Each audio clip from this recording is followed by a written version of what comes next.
First National Bank of Lindsay is proud to be a sponsor of tonight's football broadcast. Whether you're looking for a business loan, a personal loan, or a certain type of deposit product, chances are we have what you're looking for. First National Bank, locally owned and operated, insured by FDIC, equal housing lender. Hi, this is Mark Smith, pastor of the Banner Baptist Church. I want to invite you to join our fellowship here at Banner. Our Sunday services begin with Sunday school at 10 a.m. Worship starts at 11 a.m. and the evening service, it's at 5 p.m. Our Wednesday night services begin at 6 p.m. and include adult Bible study, youth, and children's classes. We are located 5 miles north of Lindsay on Highway 76. We look forward to seeing you there. Go Leopards. Cody Klingman and everybody at Klingman Incorporated want to send out best wishes to the Lindsay Leopard football team. Klingman Incorporated is always proud to support Lindsay school activities. So here's to a winning football season from everyone at Klingman Incorporated. For all your construction needs, give Brad Taylor a call with B&S Construction at 1-405-428-0039. B&S Construction specializes in concrete pads, sidewalks, and metal buildings of all sizes. Call Brad today for a free estimate. The crew at B&S Construction would like to wish the Leopards a safe and successful season. Go Lindsay! For all your oil-filled electrical needs, call Michael Schirach with SOS Electrical. SOS is a family-owned business that specializes in oil-filled, industrial, and commercial electrical construction and maintenance. No job is too big, no job is too small. Give SOS a call at 1-405-428-1944 today. Good luck, Leopards! This is Dr. Matt Shelton with Lindsay Family Dentistry. I'm a 1997 graduate of Lindsay High School and have been practicing dentistry in Lindsay since 2006. We welcome you to come by our dental practice so we can help you and your family with all your dental needs. We offer dental services for everyone at every age, from braces to aligners to crowns, bridges, dentures, and implants. Give us a call today at 405-756-4093 or stop by at 102 Southwest 7th Street and let us give you the healthy, beautiful smile you've always dreamed of. The team at Streamline Services contributes a great deal of their success to hard work, experience, and above all, a positive health and safety protocol. There is every reason they should be your next phone call for any of your oil and gas swabbing needs. Give Austin Smith a call today at 1-405-756-7763 to see how Streamline Services can help with your project while ensuring safety and professionalism without sacrificing quality work being done. Everyone at Streamline Services wishes the best of luck to everyone at Lindsay Public Schools this year. Go Leopards. Tonight's broadcast of Lindsay Leopard Football brought to you in part by the Super C-Mart, your hometown grocery store, offering everything you need to feed the family, including fresh produce and choice meats. Good luck to the Lindsay Leopard Football team from your fans at the Super C-Mart. For over 68 years, Winans Funeral Home in Maysville, Oklahoma, has been serving families in the area during their greatest time of need, the loss of a loved one. We treat each family as if they were our own and consider it a true calling to minister to each and every family that calls upon us. We don't take caring for your loved one and your family lightly. Your care is important to us. Call on us 24 hours a day, 7 days a week, where our staff can assist your family with immediate need with the loss of a loved one, pre-need arrangement planning, pre-need burial insurance, along with questions regarding funeral burial trust accounts, Veterans Administration, and Social Security benefits questions. Myself, John W. Williams, Teresa, and Claudia are well experienced in these areas and will be more than happy to assist you in any way we can. Winans Funeral Home in Maysville, where you are family. American Exchange Bank, right here in Lindsay, is a locally owned and operated community bank that believes in just that, you, a community of fellow Leopards. We love our customers. We feel very grateful for each one. So if you are looking for a safe place to put your money, need help achieving that next dream project, or are simply looking for a different banking experience, give us a call at 405-756-3101.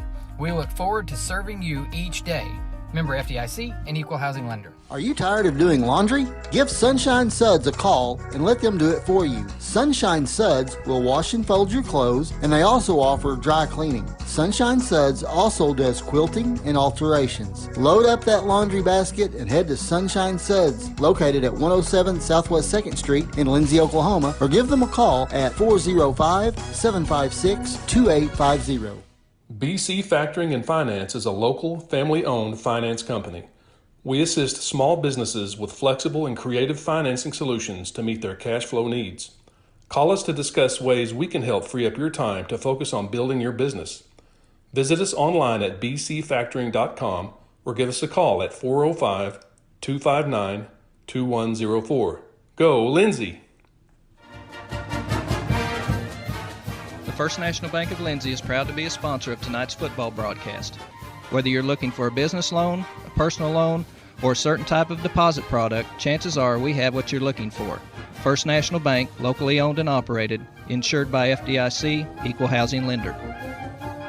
If you need local trash pickup with quality service at a fair price, call Red Dirt Waste Services today at 580-432-5697. Red Dirt Waste Services is locally owned and operated, offering household, residential, and light commercial trash pickup in Lindsay and surrounding areas, including Ellick, Bradley, Bray Doyle, Cox City, Elmore City, and Foster. Red Dirt Waste Services does household cleanouts too, and they offer 96-gallon poly carts and dumpsters.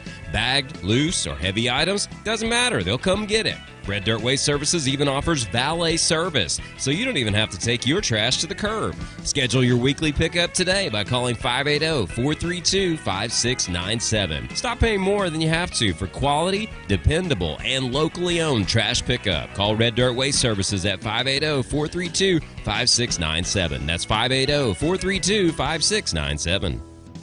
Taco Truck is ready to curb your hunger. The traveling taco truck has locations in Lindsay and Blanchard and is available for catering services. You can contact El Unico to book your next event at 405-760-0821. El Unico enjoys supporting all of our Leopards with their Taco Tuesdays. Reach out to El Unico for your next event. Hughes Heat and Air is a family-owned business that serves Lindsay and surrounding areas. Hughes Heat and Air provides service for residential and commercial jobs, including simple repairs and new installations. Hugh and his crew take pride in providing professional, efficient, and reliable work at affordable rates. For your next heat and air project, give Hugh a call at 1-405-756-6399. Good luck, Lindsay. Capturing all your special moments is such a blessing to me. From running down the ball field to walking down the aisle. Call or text Photography Blessings by Lacey for all your photography needs. 405-428-0305. Go Leopards and Leopardettes. American Exchange Bank, right here in Lindsay, is a locally owned and operated community bank that believes in just that, you, a community of fellow Leopards. We love our customers. We feel very grateful for each one. So if you are looking for a safe place to put your money, need help achieving that next dream project, or are simply looking for a different banking experience, give us a call at 405-756-3101.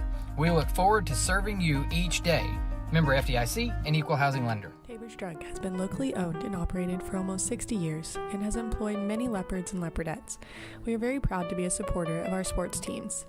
At Tabor's Drug, your prescriptions are filled with care and accuracy, and our pharmacist is available for free consulting concerning your prescriptions bought at Tabor's. We also offer interpreters for our Spanish-speaking friends. We are a very friendly store that has that small town feel. You can reach us at 405-756-4511. Come and see us. Hey, have you heard the news? What news? There's a new bakery in town. Oh, I know. Have you tried their hot lunch yet? It's so good, and the cinnamon rolls and cream pies are to die for. Let's go now and grab a salad or a sandwich from their grab-and-go cooler. Okay, and while I'm there, I'll grab some cookies too. Sunshine Bakery and Deli, located at 311 West Cherokee in Lindsay. A little sunshine in every bite. Car Care Center is your hometown auto repair shop right here in Lindsay, America at 211 West Cherokee, providing complete automotive repair on foreign and domestic cars and trucks. So if your ride needs repair or service, Car Care Center can get it done. Whether it's radiators, mufflers, brakes, or diagnostics, Car Care Center can handle whatever you need to get back on the road. Call Car Care Center at 405-756-1447. That's 756-1447. Available Monday through Friday from 8 a.m. to 5 p.m. That's Car Care Center at 211 West Cherokee in Lindsay. Cole, Christian, Gillen. Well, hey, good evening, everyone. Welcome to Norman, Oklahoma, and Royal Field here on the campus of Community Christian School here in Norman as we get set for week number 8 of the high school football season and the Lindsay Leopards on the road here at CCS tonight. My name is Greg Peary. Glad that you are along with us here as we get set for another night of Friday night football here on KBLPlive. I am pleased to be alongside the ESPN of our broadcast, Andrew, ESPN Lion, and I was trying to come up with the right words to say. I'm glad to have you talking to me tonight.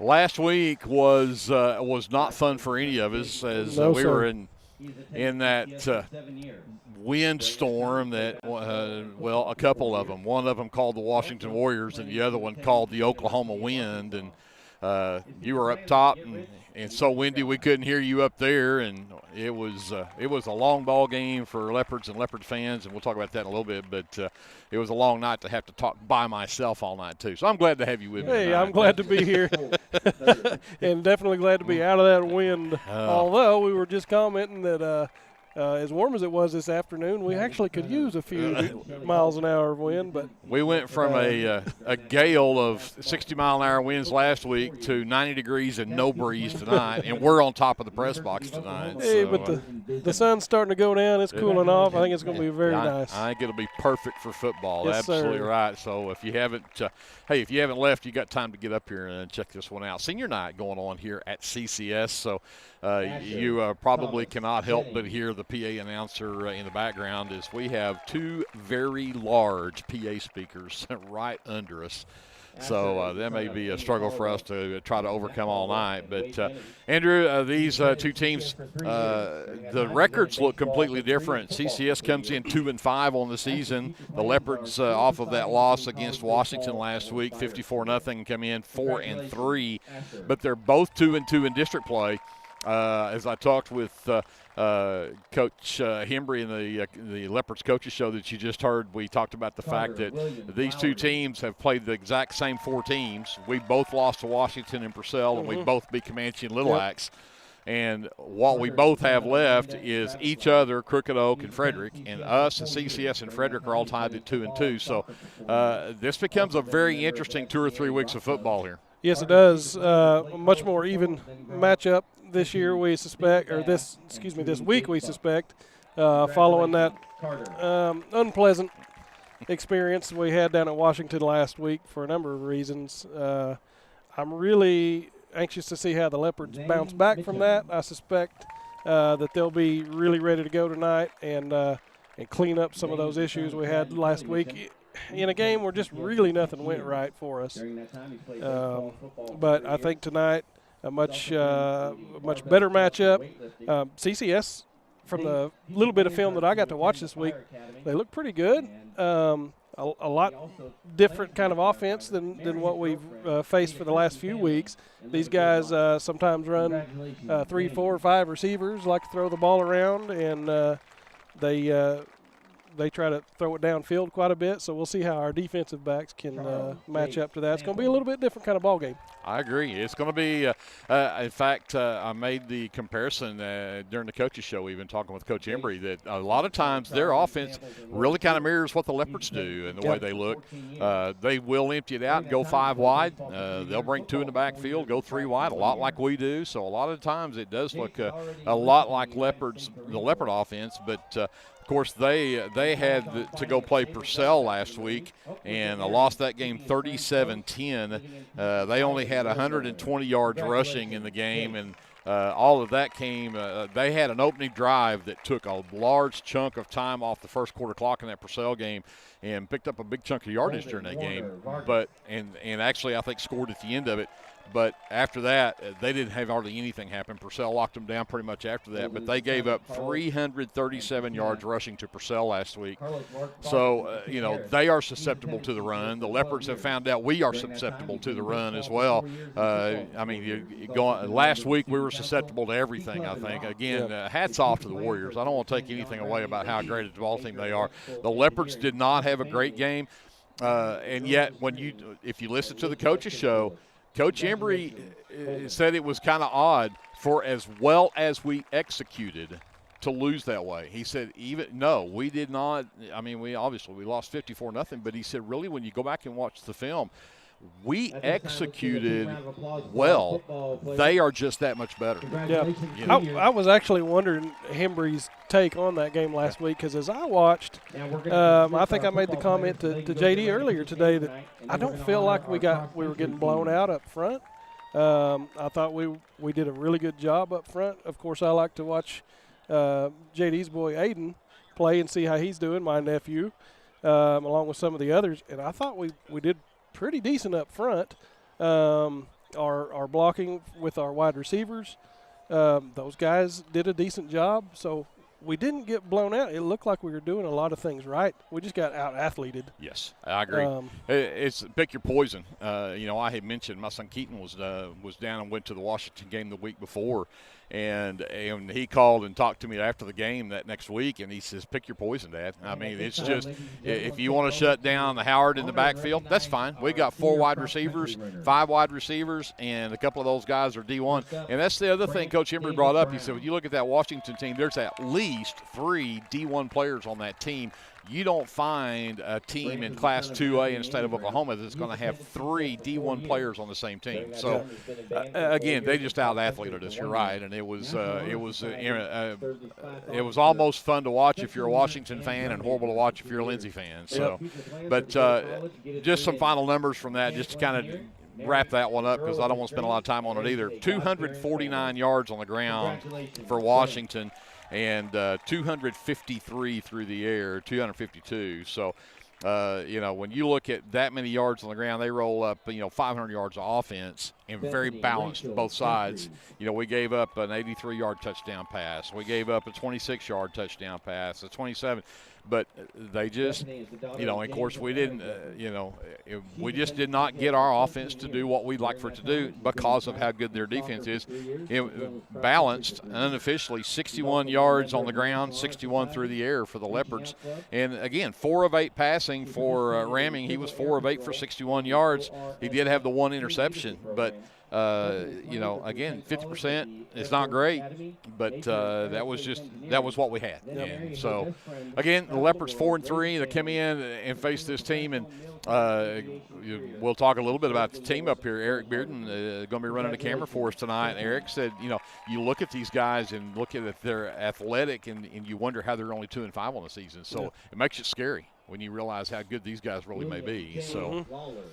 So we'll see how the Leopards will stack up against CCS, as the team that the Leopards played at home last year and ended up with a 28-14 win over CCS. But, of course, different players, different team, and we'll see how that goes up here tonight. Before we go to break, I want to make sure that we get this in, because we got a lot of things happening this weekend, and we'll talk more about it. We'll do some of this at halftime as well. But I first of all want to say congratulations, the Leopardette softball team.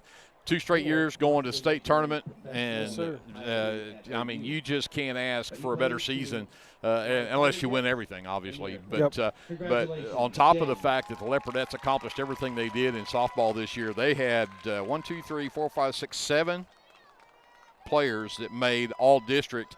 And just quickly run through these. Addie Dodson was Offensive Player of the Year for our district. Reese Flood was Pitcher of the Year in our district. Kaylin Taylor was First Team Utility in our district. Lily Dodson was First Team Third Base. Jaden Webb was first team second base. McLean Stennett was second team utility. And Maddie McGowan made second team first base. So congratulations to those girls for making getting those honors from being in our district. But again, hats off to those girls. They did a great job this year. Oh, absolutely. Well-deserved honors for those girls. I think you probably could have just made our entire starting lineup first team all district as far as I'm concerned. I agree. Those girls played well, man. They were fun to watch. They fought hard. They hit well. They pitched well. I just thoroughly enjoyed it. Wish we could have gone a little farther, and I feel like we had the tools to get a little farther into state. Just kind of dropped it there at the end of that ball game, and that's the way it goes. But hats off to them, and great season. Also, tomorrow, several things going on. My band's going to be playing over in Lexington. If you're going to be over there, 11 to 1, we'll be in the park over at Lexington playing for their fall fest over there. So if you don't come hear us play over there tomorrow, you can do that. But and what's the name of that band? Crossfire. Crossfire. A better band is going to be performing in Holdenville. The Pride of Lindsay will be in Holdenville tomorrow. The Blue and Gold Marching Classic going on up there. So if you're going to go check out the Pride of Lindsay, they will be performing at 1:15 in that. So if you want to travel up to Holdenville, support the Pride of Lindsay, they will be up there for that Marching Classic tomorrow afternoon. And then Andrew will have more information for us, but I'm just going to kick this out there. There's a kickball tournament going on in Lindsay tomorrow, and that'll be in from 9 a.m. tomorrow till probably about 3 tomorrow afternoon, something like that. But, again, Andrew's got more details on that. We'll talk more about that coming up at halftime. But a lot of things happening besides Friday night football here on KBLP Live. We're going to send it over to J.D. Scruggs. We haven't come up with a good nickname for J.D. yet, but we're working on it. We'll have one. Maybe by the time the season's up, we'll have a good one for him. But we need to say thank you to all of our sponsors. Of course, our presenting sponsor is the First National Bank in Lindsay. But tonight's broadcast is also brought to you in part by Abiding Home Health, Absolute Processing, Ellick Florist, American Exchange Bank, Banner Baptist Church, BC Factoring, B&S Construction, Calvary Baptist Church, Car Care Center, the City of Lindsay, Clements Insurance, Klingman Incorporated, Danny Daniels Pest Services, Design It in Lindsay, Elmore City First Baptist Church, Aaron Springs Baptist Church, Grant and Katie Johnson, Hassler Hot Oil Service, Homer Reinhardt Company, Hot Mess Coffee Company and Java House Realty, Hughes Heat and Air, Jake's Shortstop, Jess Thornburg with Homestead Company, Junkin with Janet, Legacy Roofing and Construction, Legends Pub House and Venue. Tonight's game is also brought to you in part by Lindsay Church of Christ, the Lindsay Family Dentistry, Lindsay First Baptist Church, Lindsay Municipal Hospital, Lion Photo and Video, Meat Locker Barbecue, Morris Motorsports, Past Prevention Coalition, Photography Blessings by Lacey, Physical Therapy Central, Red Dirt Waste, Rural Electric Cooperative,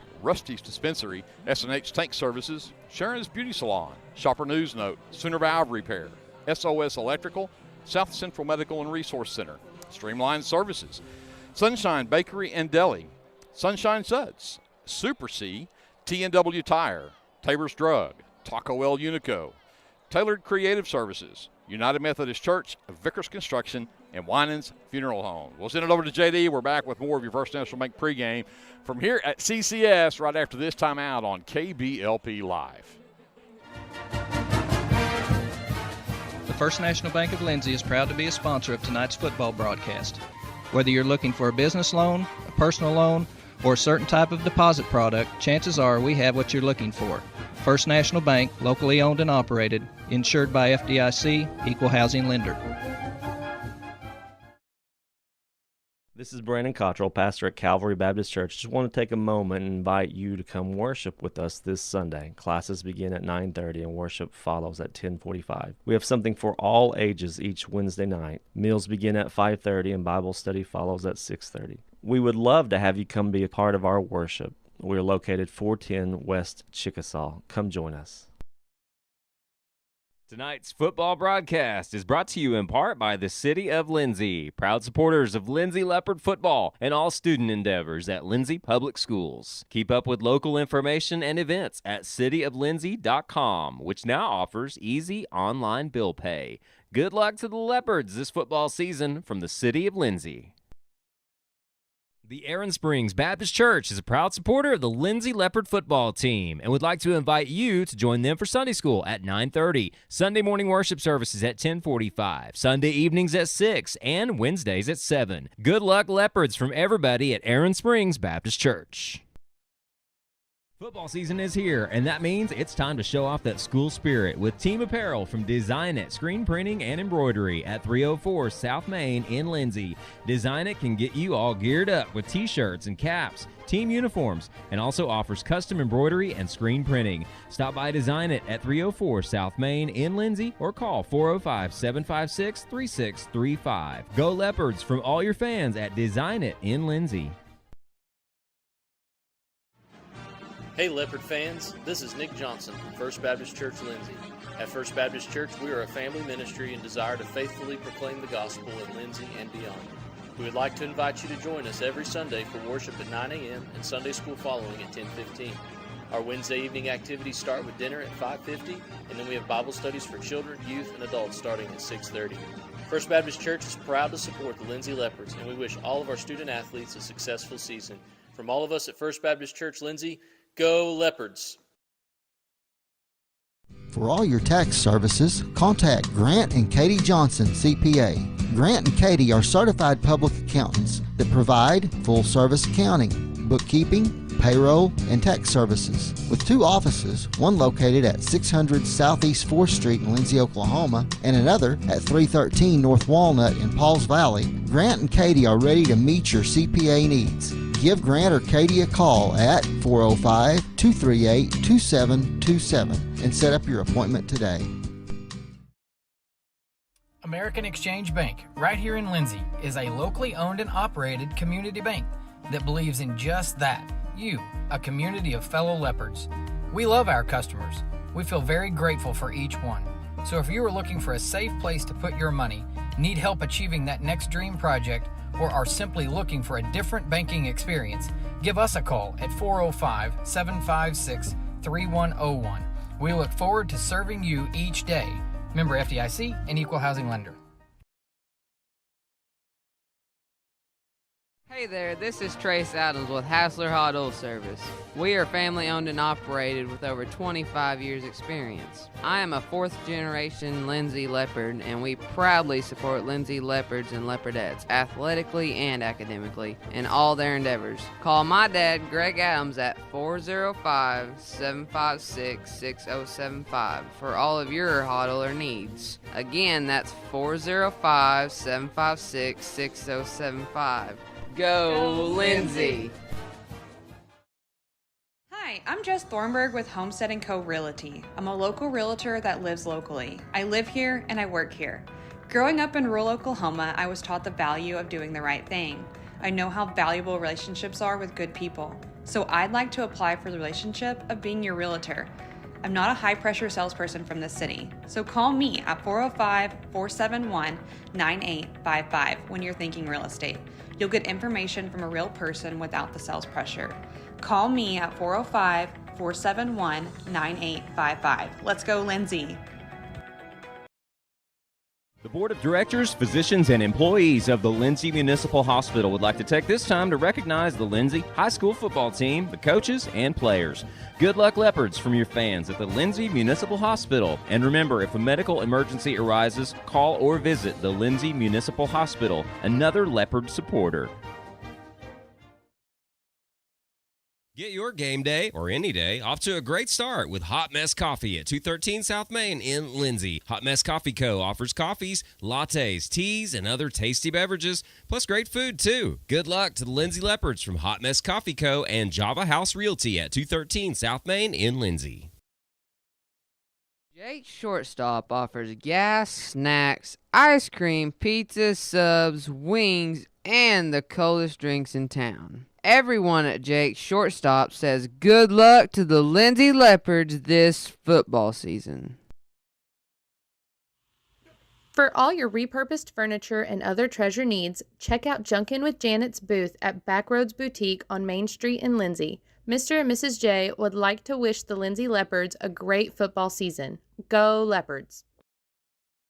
With Oklahoma's weather being unpredictable, you need a trusted roofing company. At Legacy Roofing and Construction, we are proud to serve Lindsay, Oklahoma, and the surrounding areas. Call Legacy Roofing and Construction for a free estimate at 405-756-8855 or visit our website at legacy-roofing.com.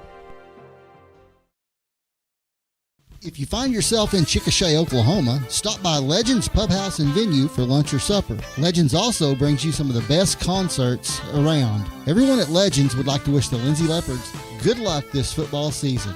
Go Leopards! Hey Lindsay community, my name is Christian Torres and I am the minister for the Lindsay Church of Christ.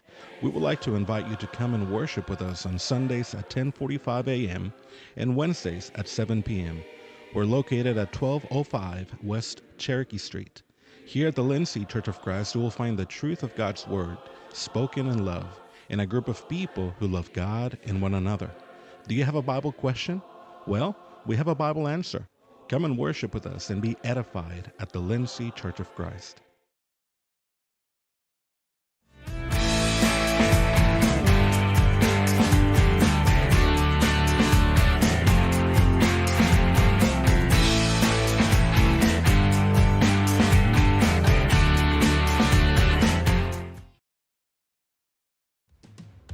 If you have a hankering for the best barbecue in South Central Oklahoma, then get yourself down to the Meat Locker Barbecue in Lindsay. Every Monday, Thursday, and Friday, located just off of Highway 19, 106 Northwest 4th. At the Meat Locker, we work hard to bring you the most consistent, delicious, slow-smoked barbecue around at a price that won't break the bank. And don't forget, we cater too, and we'd love to do the cooking for your next event. So come see us or give us a call at 405-428-1198. And visit our new website at meatlockerbbqok.com for the latest Meat Locker merchandise. We're proud to sponsor this broadcast of Lindsay Leopard Athletics and want to wish all the students, faculty, and staff a successful year. Boris Motorsports in Chickasha, Oklahoma would like to wish the Lindsay Leopards the best of luck this football season. This broadcast of Lindsay Leopard Football is brought to you by your friends at Physical Therapy Central, 301 East Cherokee Street in Lindsay. When you're ready to take that first step towards living a pain-free life, let Physical Therapy Central create a treatment plan just for you. Call 405-756-2324. Visit ptcentral.org or come by 301 East Cherokee in Lindsay. Good luck, Leopards, from Physical Therapy Central. At Rural Electric Cooperative, we're committed to providing electric power and opportunity to the many areas our members call home. That includes supporting youth programs that teach life skills and build character. With REC, you're more than a customer, you're a member owner. And that's why we're always working hard to provide you with the most dependable electric power possible. As a Touchstone Energy Cooperative, REC is dedicated to providing the best service possible and supporting the communities in our service area. Do you have your Oklahoma medical marijuana card, or do you need your card? Rusty's can help you with that. We are your local vape shop and dispensary with more than 6 years of service as a modern smoke shop. Rusty's is located 1 block north of Cherokee Street at 204 Northwest 4th Street in Lindsay, and half a mile east of I-35 at 2401 West Grant Street in Pauls Valley. Get your stash at Rusty's. S&H Tank Service is your choice for Lindsay owned and operated vacuum truck service. S&H Tank Service's fleet is equipped with transports, bobtails, pump and kill trucks rated up to 10,000 psi, plus hot oil units, rock trailers, frac tanks, mud and shell haul-off pits, and soil farming. As Lindsay High School graduates, S&H is proud to support Lindsay schools and all of their student activities. S&H Tank Service would like to wish the Leopards and Leopardettes the best of luck in everything they do. Give S&H a call anytime, 24/7 at 405-756-3121. That's 405-756-3121. And remember, your phone starts our trucks. That's S&H Tank Service of Lindsay. South Central Medical Center is a proud supporter of Lindsay Public Schools, and all of the staff and providers would like to wish the Lindsay Leopards the best of luck this football season. Go Leopards from everyone at South Central Medical Center. The Shopper News Note isn't just another paper. The Shopper News Note is a weekly publication that arrives in your mailbox every Wednesday for free. The Shopper offers free Shopper Topper advertisements as well as news notes and classifieds. And everyone at the Shopper wishes the Lindsay Leopards good luck this season. Go Leopards!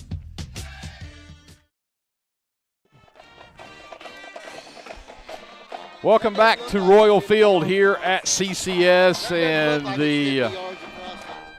about 5 minutes away from kickoff here between the Lindsay Leopards and the Royals of Community Christian. Greg Peary, Andrew Lyon, J.D. Scruggs, Kevin Scruggs, Eric Bearden on the camera tonight.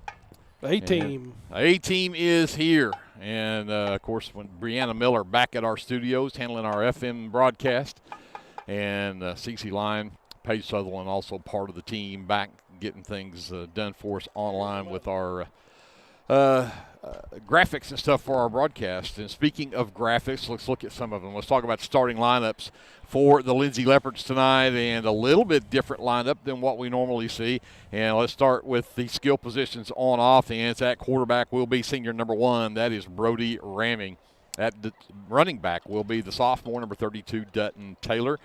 And at the wideouts, we will wearing number 23 is sophomore Manuel Aguero. Number 11 is senior Parker Dodson. And Leopards looking like they may go with a 2 tight end look tonight. Number 28 is Shane Jones. He'll be a 1 tight end spot. Of course, he's known to split out to that wide slot as well. And number 34, Priest Williams, the senior, will get the start at the other tight end spot tonight. For the guys up front that opening the holes for that running game, and providing that pass protection at center is number 59, Aiden Ramage. He is a senior, also a senior. At left guard is number 51, Cotton Brown. At senior on the left side at tackle, number 71 is Aiden Scruggs. Over on the right side, number 62, Levi Smith. He's also a senior. And at right tackle will be number 58, Hannibal Hines. He is a junior. Let's talk about on the defensive side of the ball for the Leopards tonight. And, again, we'll start back in that defensive backfield. At safety, you'll have Brody Ramming and Manuel Aguero playing both sides of the ball there. Then at the corner spots, you'll have freshman, number 18, Isaac Cameron, and number 7, Dalton Parker, the junior, at the corner slots. In the linebackers tonight, number 8, Jacob Vaughn, the senior. Number 32, Dutton Taylor, the sophomore, and number 10, Ryan Horton. He's also a sophomore. Those are your 3 linebackers in that 4-3 defense. And then we'll talk about the big guys up front. And they're going to move Gus Torres, the sophomore, and he usually plays that on the end. Looks like they may move him inside alongside the senior number 65, Ethan Childers. So number 6, Gus Torres, 65, Ethan Childers playing the interior of that defensive line. Then on the ends, you'll have Priest Williams and Shane Jones on the outside of that defensive line. And that is your starting lineup for the Lindsay Leopards. Coaching staff for the Leopards, the head coach is Sam Hembry. He is assisted by Stephen Merrill, Jacob Offalter, Joe Foster, Tom Inman, Caleb Hall, Braxton Turner, Jackson Stephen, and student assistant for the Leopards is Ty Ferguson. Again, the Leopards 4-3 on the season, 2-2 in district play, and the CCS Royals come in 2-5 on the season. They are also 2-2 in district play. Coin toss going on out on the field right now, and looking at the CCS guys that are in front of us here. I don't see the Leopards there, but number 9 is Drew Bradley. Number 5 is Braxton Hartsock. Number 13 is Tag Holt, and number 7 is Holden Vargas. That is the captains for the CCS Royals. Looks like for the Leopards, we've got the number 1, Brody Ramming. Looks like 65, Ethan Childers. Number 28, Shane Jones. Case and Work, number 9. Number 9, the other one out there. Oh, and there's 50 out there. Is that Cotton? That is Cotton. Nope, Cotton's 51. It's Caven Hunter, excuse me. The other captain that is out there. Of course, the rest, it looks like the seniors probably lined up out there on the hash mark for the Royals as well. Coin in the air. And Leopards look like they get the call since they are the visiting team, so we'll see which way the coin toss is going to go here. As we talked about earlier in the pregame, these teams both 2-2 in district play. They both have losses to Washington and Purcell, and they both have wins against Little Axe and Comanche. So this will be a good matchup here tonight. So I saw him say somebody deferred. CCS won the toss, deferred. And we're fixing to find out who's receiving. Let's go. Yeah. Okay, Leopards will receive. Leopards will receive. They'll defend the north goal. This field runs north and south over here alongside I-35. Andrew mentioned a while ago, and along with this broadcast, we can also give you a traffic report for I-35 right here at the Franklin Road and Indian Hills Road area. So yeah, we'll just go over to Eric Bearden for tonight's I-35 traffic report. Greg Peary, Andrew Lyon, J.D. Scruggs, Eric Bearden, Kevin Scruggs here atop the press box at CCS, and you've been listening to your First National Bank. We can also do a little air traffic control over here as well. We get traffic from Tinker up here. We see traffic from Max Westheimer over here. But I tell you what, and we talked about it a little bit ago, but the sun's gone down. Temperature's about perfect right now. There is absolutely not a breath of wind across this field as the CCS Royals head out onto the field. And the Leopards also from the north end will do that. We're just about ready to get this one underway. Man, oh man, I'm excited tonight. And I think that was the one thing Coach Embry talked about again in the coaches show is we visited about last week's game, and I asked him that you take a team like Washington and you lose that game the way you did. How do you motivate your guys to come back and play that next week? And he said, I didn't have to. They've had a good week of practice, and they're excited to come out here and play. Good. And so I think it's one of those that, we're going to get that bad taste out of our mouth in a hurry. So I think they are geared up and ready to go for tonight. Well, I'm glad to hear that these Leopard boys are self-motivated. That can be troublesome if you've got a group that has a hard time bouncing back after a game like last week. That can be hard. But these guys, man, I think they love to play football. Just looking at them bouncing around out there right now, I think you can tell that they're ready to go. So I'm getting a little jacked up myself. Well, number 3 looks like we'll be kicking this one away for the Royals. That is Carter Lowry. He's a senior. And if that's the same young man that I saw out here in warm-ups practicing, it's 45-yarders with no problem kicking field goals. He has definitely got a leg. And, in fact, when I watched some of the game film that I did get to watch, he can put these kickoffs in the end zone. Yep, I was watching him as well, and he's got a nice boot. So we might actually – and he is tall. J.D. just mentioned off air. Raming is back deep for the Leopards. Aguero and Taylor also back there. And we are waiting for the officials. Now they give him the whistle. And this one will. That's a nice boot. Look at that. And all the way into the end zone. Man, what a great kick. No kidding. A little extracurricular down there. What an asset that is. We haven't had that asset here at Lindsay in a few years. But to be able to kick those out of the end zone eliminates the possibility of a run back. And that's handy. That is very handy. So the Leopards will start their first drive of the game, 1st and 10, their own 20. And Brody Raming will bring the offense out onto the field. And the Leopards will have that 2 tight end look as the Priest Williams will head to the right-hand side, but Shane Jones will line up out slot left. We'll go trips left. Jacob Vaughn, however, starts out in the backfield as Raming will work from the pistol. 1st and 10 Leopards. They'll bring Jones in motion left to right. He'll set up in that slot. Lead blocks for Vaughn right up the middle. Puts his head down, drags tacklers across the 30 to the 31-yard line. Nice little run there. Looked like the tackle was by number 25, and that is Grayson McGuire for CCS. So 11 yards on first down, the first play of the game, and the Leopards are set up 1st and 10, their own 31. Dodson is the lone receiver left. Jones and Aguero go right. And Williams will line up tight end left.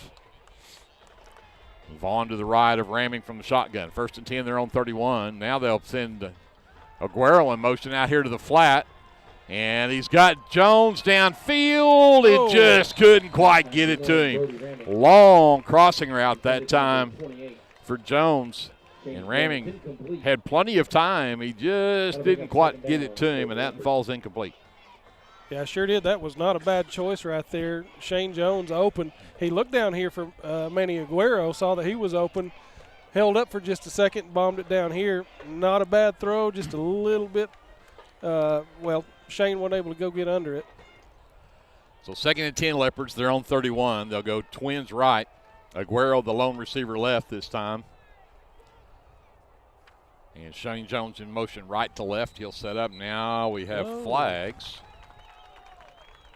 Illegal shift, maybe? Maybe. Or false start. They're going to do a false start. So that'll back the Leopards up 5. Move it back to the 26. Make it 1st and 15.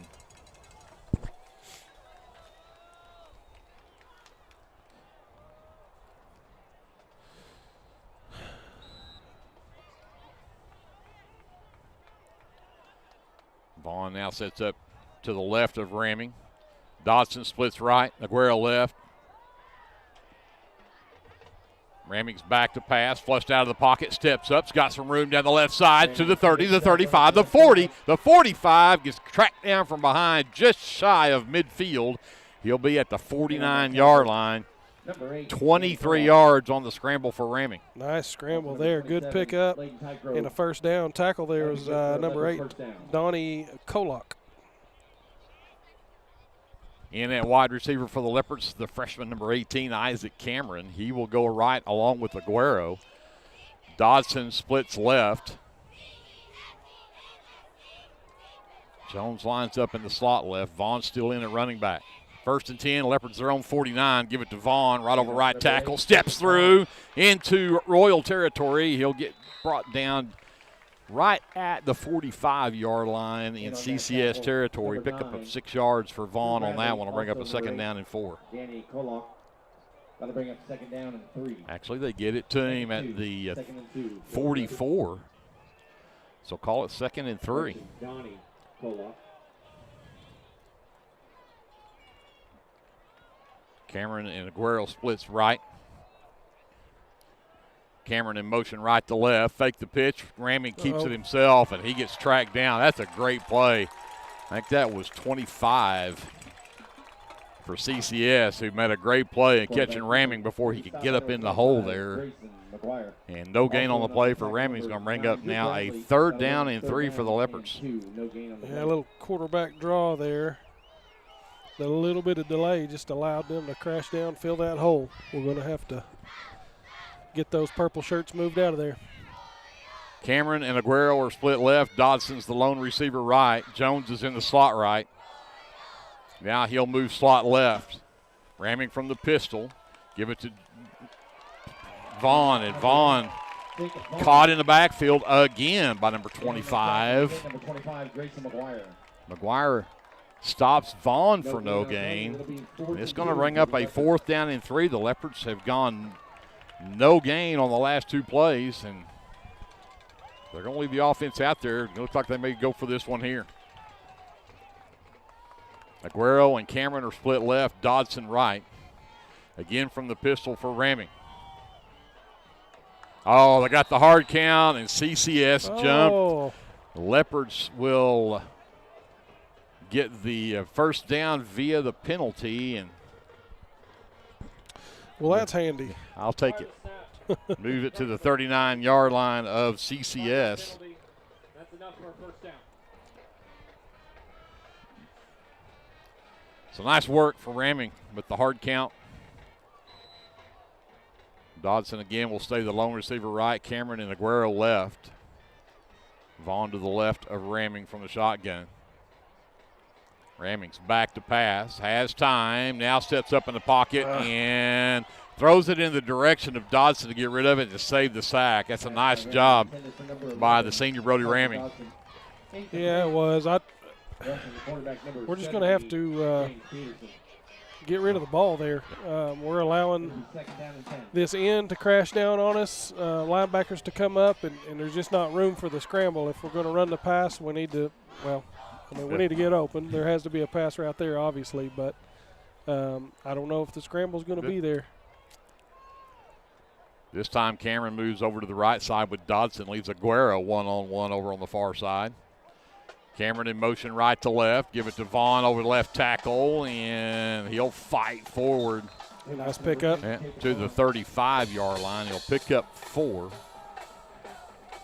In on the tackle, number 25, Grayson McGuire, and also number 70, James Peterson. Bring up another third down. James Peterson, the tackle there, and he's a large man. I wish they'd give us heights and weights. They're not doing that much this year, but I'd speculate he's a 6'2", 250 type of lad, maybe a little bigger. Third down and 7. Ramming rolling to his right. He's looking for Aguero. He's double covered underneath. He's got Cameron at the 30. I think he's going to be about 2 yards short. You'll have him at the 31. Nice little pass. I love to see Cameron getting in this football game at wide receiver. Up and coming freshman. Good quarterback. Glad we're able to use him in other capacities. Absolutely. So 5 yards on the receptions makes it 4th and 2. Vaughn's going to check out. Dutton Taylor is going to check in at running back. Aguero will go wide left with Dodson this time. Williams in at tight end. He'll be on tight end right, and Shane Jones right on his hip. Now Shane moves to the left side. Ramming to Dutton Taylor. Room. He's got the first down. Cuts up inside at the 25. And he'll be brought down around the 23-yard line. Nice 8-yard pickup from Dutton Taylor. That'll be good for a Lindsay first down.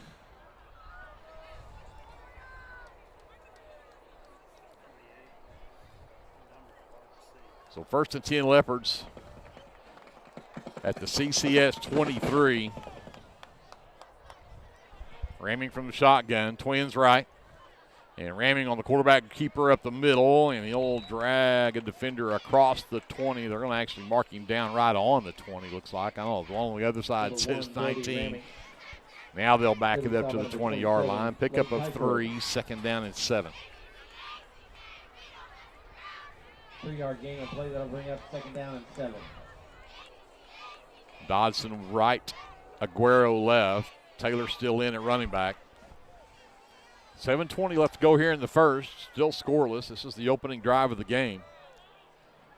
2 tight ends now. Jones right, Priest Williams left from the pistol. Taylor right out the middle. He's got a big hole. He's at the 10, and he'll be brought down at the 6. 14 yards and 1st and goal for the Leopards. Number 27, Leighton Tycrow. Yeah, nice little play there. I love how Dutton attacks the hole. He gets up through there quick, covers some ground in a hurry. A little bit more speedy than Vaughn, not as big. Again, 2 tight ends, wide receiver either side, ramming from the pistol. Fakes a handoff to Taylor this time. He's chased in the backfield, and ramming is not going to get away. He's going to lose 6 or 7 yards off of that one, all the way back to the 12-yard line.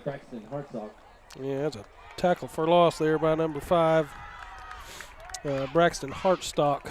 6-yard loss on the play. Brody just unable to get away from him. So 2nd and goal now from the 12. Jones splits out wide this time on the left along with Aguero. Dodson splits right. Taylor in the backfield. Williams on that slot right. Ramming rolls left. He's got Aguero. Caught it. Touchdown. Manny Aguero from 12 yards out. Number 23, Manuel Aguero. Nice job. Nice job. Slow and methodical down the field. If we get a replay on that, I think we're going to find that he put a move on his defender, and his defender fell in the end zone. Yep. Let's watch a replay of that one here as Aguero works from that far left side. And I think as he goes to make Lindsay his would cut, like to wish the Lindsay Leopards and the Leopardettes all the best during this season. When need of a valve repair, come by Sooner Valve Repair, 106 Southwest 9th Street in Lindsay, Oklahoma, or call 405-756-1599. Good luck, Leopards, from Sooner Valve Repair in Lindsay. Nice job. Ramming has Vaughn in the backfield now as we'll go for 2. Ramming follows Vaughn up in the hole, and the 2-point conversion is good for Brody Ramming. I think the only contact there was with Vaughn, almost knocked him down. So 6 minutes exactly left to go here in the first quarter. The Leopards take the opening kickoff. They drive 80 yards in 15 plays, take, 8 minutes off the clock? Or 6 minutes off the clock. And make it 8-0. We'll send it over to JD. We'll be back after this timeout. Live coverage of Leopard football is presented by the First National Bank here on KBLP.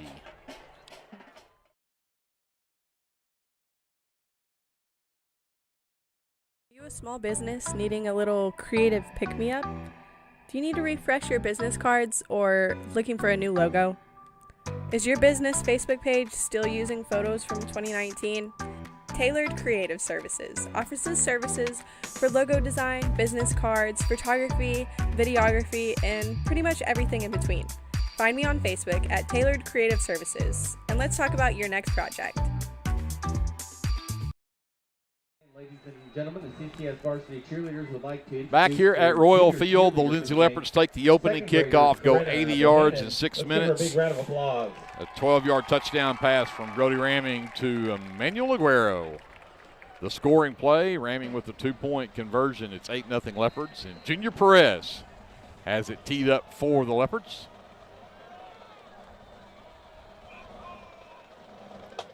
High, short kick, and it'll be fielded out to about the 35 and then run out of bounds. And number 5, Braxton Hartsock. The dark jerseys and the black numbers are going to make it very difficult to figure out some of these people. Yes, it is. And again, we've watched some film on these guys. I watched one game, and 3 of the guys that were starting on their offense, they weren't even on the roster. So I'll try to get these as best as we can, but I believe we will see at quarterback will be number 12. That is Asher Jennings. Nope, I'm sorry, 14. 14. Is Tyndale McIntosh. And then the running back is number 9, Drew Bradley. Trips left, single receiver right. McIntosh from the shotgun. 1st and 10. They're on the 37-yard line. The quick pass out in the flat is caught and then run out of bounds on the far side.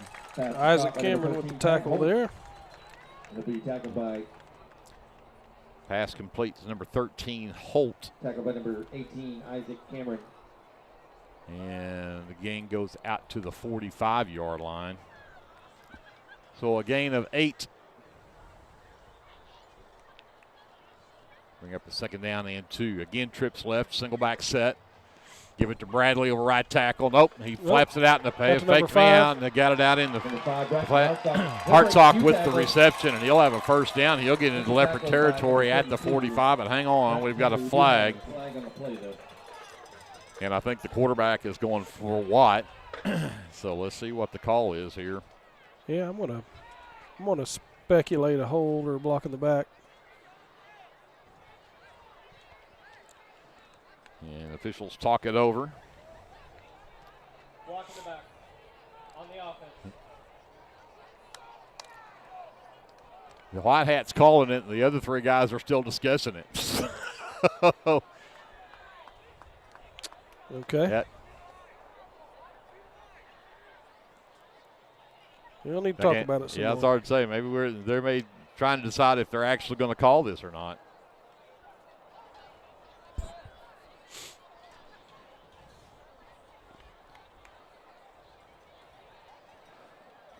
This shouldn't be that hard, but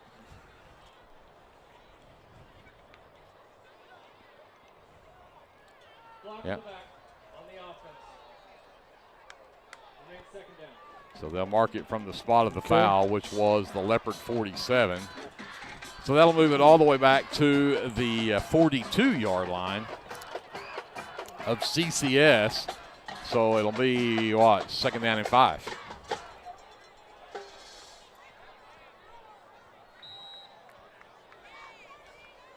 Bradley stays in at running back. Hartsock, Holt, and Jennings are split right. McIntosh. This time they will give it to Bradley right over the right side, and he'll get out near midfield and have a 1st down. They'll mark him just shy of the 58 yards on the play for Bradley. Allowed a little bit too much there. They ran right at the middle linebacker there. Dutton Taylor, he was otherwise occupied. Horton came over and finished off the tackle.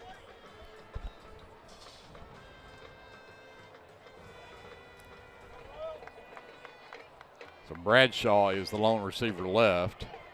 Hartsock and Holt are split right. They'll now move it back in the backfield. 1st and 10 at midfield for the Royals. McIntosh again to Bradley. Bounce it outside. Will not get away from Shane Jones. By number 28, Shane Jones. Nice play there by Shane Jones and Dutton Taylor coming around that end. Loss of 2. Tackle for loss. That'll bring up 2nd down and 12. So 2nd and 12. CCS their own 48. Holt will move over to the right with Hartsock. Jennings stays with the lone receiver left. I believe that is that McGuire in the backfield now? 25. 25. Yep. That is Grayson McGuire at running back. McIntosh back to pass, looking for the quick out route, and he's got Jennings. I'm sorry, that is not Jennings. That's Bradshaw. And Bradshaw gets good yardage to the Leopard 44. It'll be 3rd and 4 for the Royals. 8 on the reception. Dalton 3rd Parker. down and 4. Oh, go ahead. Sorry. You're fine. Dalton Parker and Ryan Horton combining on that tackle there almost simultaneously. Now they'll bring in a number 6. That's Lucas Turner, wide left, trips right. McGuire, the lone setback. McIntosh from the shotgun. Back to pass. Looks now, he steps up in the pocket, looks to run, and he'll be drugged down. I believe that is Shane Jones who came off his block.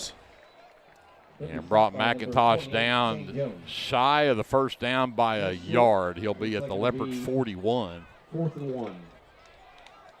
Not sure if that was a design draw or just nobody open, and he went for it. Saw a little soft spot in the middle.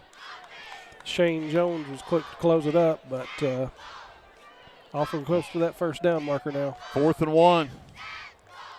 They try the hard count.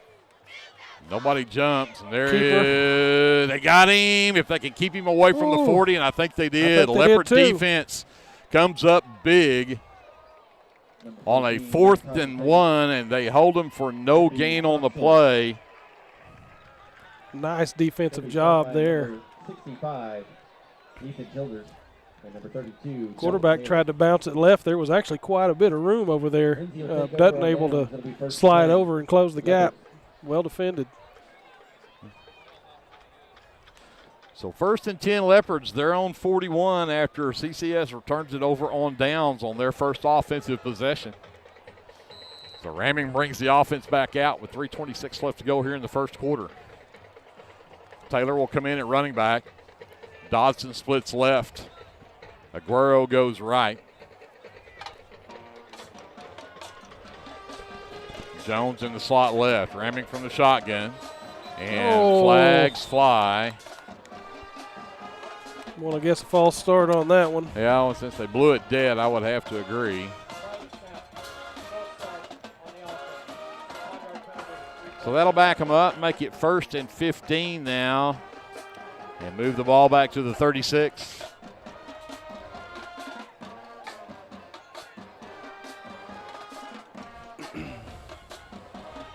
Cameron checks in at wide receiver. He'll be split left with Dodson. Aguero is split right. Dutton Taylor in the backfield with Ramming. 1st and 15. Leopards their own 36-yard line. Ramming gets the snap, fakes the handoff. He's got the slant for Aguero. Did he hang on to it? Oh, I could not see it from this angle. I thought he did, and they're going to give it to him. They'll mark him down at the Royal 46-yard line. What a job for Manny Aguero. I did not see who made that tackle. I didn't either because I was too busy worrying about whether he came up with the catch or not. Yeah, I know it. I was hoping they would go to Aguero there. They had a one-on-one right here, and the defensive backfield shifted over because it was overloaded on the other side. Made a lot of room for Aguero over here. Raming calls for it, gives it to Dutton, splitting left, trying to get around that left end, circles way back, now reverses his field. And Raming's going to give him a block, but he's going to keep going. He's going to lateral it to Raming. Raming's at the 40, the 45, the 50, and then fumbled the ball. Oh, no. I don't know either. That was an adventure. Certainly was. And they're going to say CCS has got the ball. So the Leopards went from bad to worse on that one and end up fumbling the ball and turning it over. I mean, you got to give Taylor some credit for thinking that he could lateral that ball back to Raming and give him a chance there, because Dutton Taylor didn't have a prayer. He had shirts all over him. No, I mean, there wasn't much left to do. He'd already given up so much ground there. I would, frankly, would like to have seen him just take what he could get and reset. Go down and wait and try, yeah. But in the situation, you're that deep into it, having the wherewithal to give it to an open man, not a bad option there. So the Royals have it 1st and 10, their own 48. McIntosh, Bradley in the backfield. Hand it off, flip it back. And they've got a wide open defender or receiver down there, and did he come up with it? I think they're going to give it to him. I don't think he had it personally. But they're going to give him at the 30.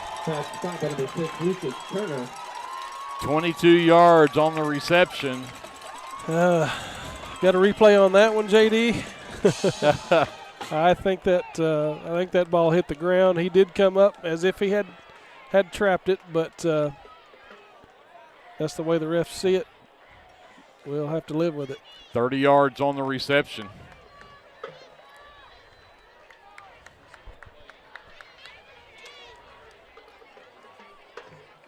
Actually, it's 22. I'm going down 30. It's 22 yards on the reception. 1st and 10, the Leopard 30.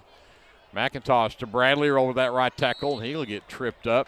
Ethan Childers stops him for just a yard to the 29. Yeah, good play there. 2nd down and 9. And on the tackle, number 65, Ethan Childers.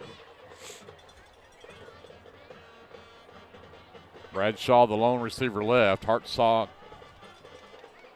and Holt, I believe, are split right. McIntosh from the pistol. 2nd and 9, the Leopard 29. And again, Bradley trying to bounce it outside, cuts it back up in, and he'll get across the 25 to the 24-yard line of Lindsay. He'll pick up 5, but it's going to bring up a 3rd down and 4. I believe that was Ethan Childers again on the tackle. And they'll stay twins right. Bradshaw, the lone receiver, left. McGuire lines up in the slot left. McIntosh from the pistol. 3rd and 4. Back to pass. Looking for the slant, and he's got it. Him. I believe that is Holt. We'll double check it when he gets up here. Nope, that is actually Turner, number 6. Isaac Cameron with the tackle there. Those quick slants like that are tough to defend. That's good for another Royal 1st down. Ball at the Leopard 15-yard line.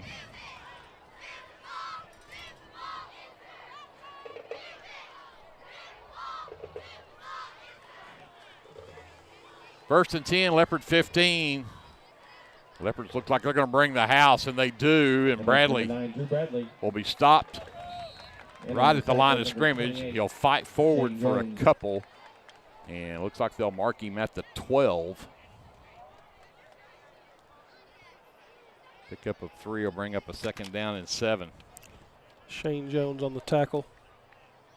And that'll be the final play of the first quarter. 8-0 Leopards, but CCS in the red zone. They'll have it at the Leopard 12 when we come back right after this. This is live coverage of Leopard football. It's presented by the First National Bank right here on KBLP Live. Sooner Valve Repair in Lindsay would like to wish the Lindsay Leopards and Leopardettes all the best during this season. When in need of a valve repair, come by Sooner Valve Repair at 106 Southwest 9th Street in Lindsay, Oklahoma, or call 405-756-1599. Good luck, Leopards, from Sooner Valve Repair in Lindsay. Josh Martin and everyone at T&W Tire here in Lindsay, Oklahoma would like to wish the Leopards and Leopardettes the best of luck this school year.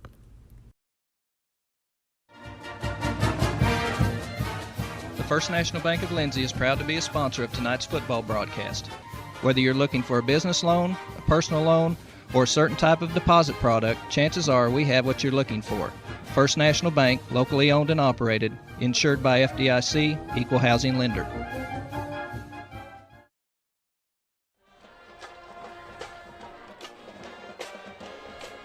Welcome back to Royal Field. Greg Perry, Andrew Lyon here bringing you the action on the second quarter starts here. Leopards with an 8-0 lead, but a fumble gave the Royals great field position at their own 48, and they've taken it down to the Leopard 12. They've got a 2nd down and 7. And now they'll put McGuire and Bradley both in the backfield. See how tough we are right here, Greg. Yep. And they're going to give it to Bradley from the tailback spot, and there is Gus Torres. He's tough. And he'll lose back to the 14-yard line, and that's going to bring up a big 3rd down play here. Because you just went from 2nd and 7 to 3rd and 9 now. Turner and Hartsocker split right. Bradshaw is split left. Bradley has come out. And they'll leave McGuire in the backfield. Twins either side for McIntosh from the shotgun. 3rd and 9. And lost it as he went back to try to throw it. And he still got a man open out here in the flat and overthrew him. Yeah, bobbled that snap there. And tried to scramble there. Had an open man, fairly open. Just threw that ball a little bit too high, a little too tall. Field goal number 3, Carter Lowry. So Carter Lowry comes on for the field goal attempt. This will be a 31-yard attempt. Good snap, good hold. That kick looks like it's good. Beautiful. And it is. I think that would have been good from 41. So a 31-yard field goal cuts the Leopard lead to make it 8-3 with 11-11 left to go here in the first half. Let's send it back to JD. We've got some words from our sponsors. We're back with more live coverage of Leopard football presented by the First National Bank right after this timeout on KBLP Live. Hi, this is Mark Smith, pastor of the Banner Baptist Church. I want to invite you to join our fellowship here at Banner. Our Sunday services begin with Sunday school at 10 a.m. Worship starts at 11 a.m. and the evening service, it's at 5 p.m. Our Wednesday night services begin at 6 p.m. and include adult Bible study, youth, and children's classes. We are located 5 miles north of Lindsay on Highway 76. We look forward to seeing you there. Go Leopards!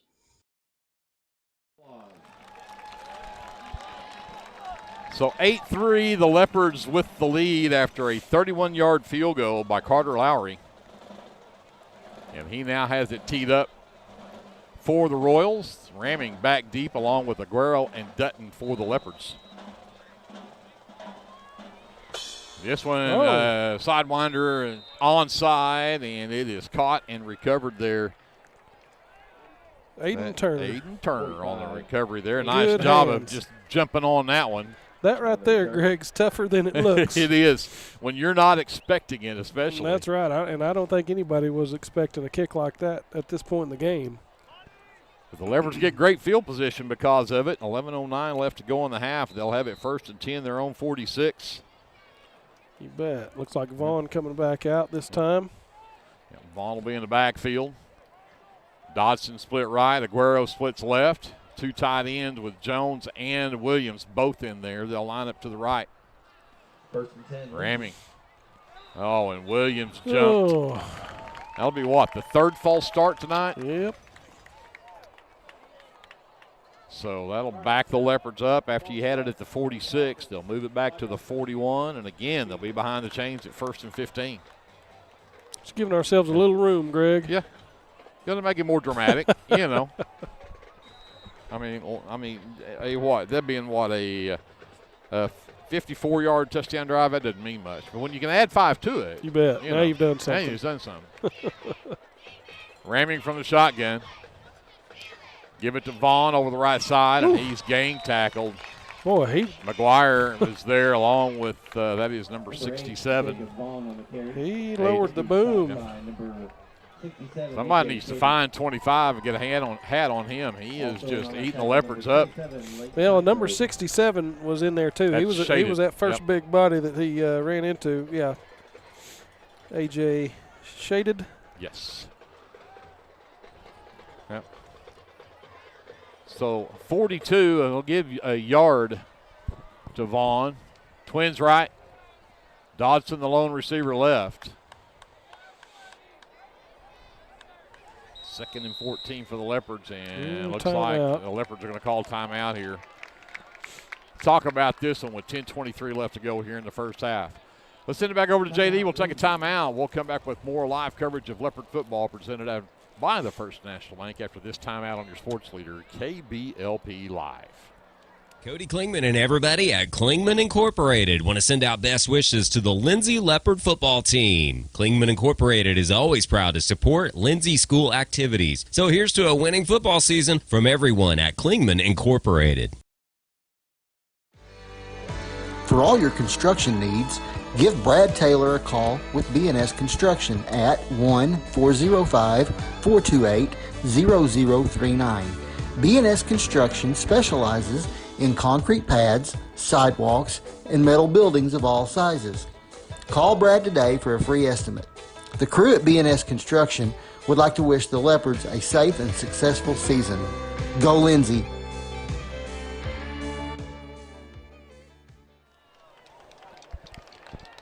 Second down, 14 for the Leopards. Vaughn in the backfield, Twins left. Ramming's back to pass. They set the screen up for Aguero. Can he get it up there? No. They'll stop him shy of the 45-yard line. Gang tackle there.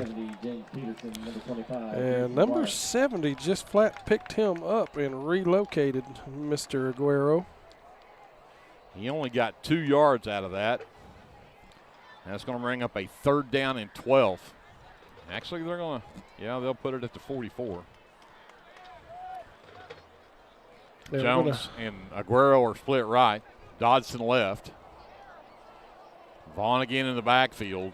Long 3rd down here for the Leopards. Play action over the middle. He's got Jones. He takes a tackle at the 40, the 30, and he's inside the 25-yard line. What a job on the slant for Shane Jones. Very, very, very nice job. Yeah. That'd be good for Lindsay, first down. Get it at the 23. 27, that's a 33-yard reception for Shane Jones. We tried that very play a couple times last week against Washington, and it was there. Shane just unable to haul it in, unfortunately, but he's got it down tonight. So 1st and 10, the CCS 23-yard line for the Leopards. Cameron now is split left along with Dodson. Aguero, the lone receiver, right. Vaughn in the backfield. And miscommunication there. Ramming's got it, though. We're going to have a flag. This one will come back. We got more flags. So, it's coming back. I don't think there's any doubt that even though he might have got to the 2-yard line, this one's probably coming back. Yeah, I'm going to guess we had a hold back here on about the 25, 28-yard line.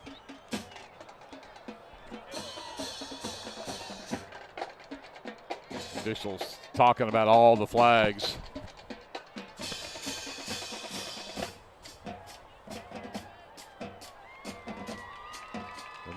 The official does have a microphone here.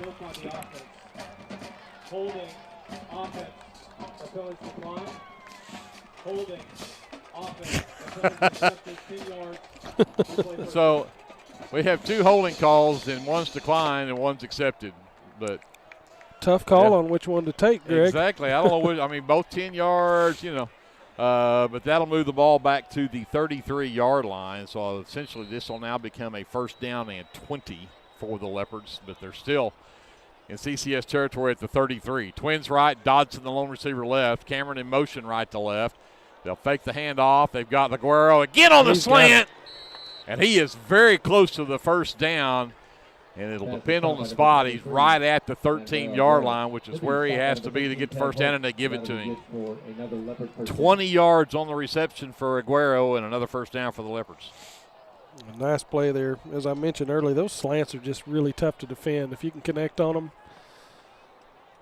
you've got two choices as a defender. You can try to get up in front, and if you miss it, there's nobody behind you to defend, or you can just stay behind it and take your lumps. Well, Aguero has one-on-one down here, but and they're going to him again. Got it! Look at that. Touchdown, Manny Aguero for the Leopards. And once again, he got his defender turned around and got into the end zone for the 13-yard reception for a TD. He did, man. He's making it look easy tonight.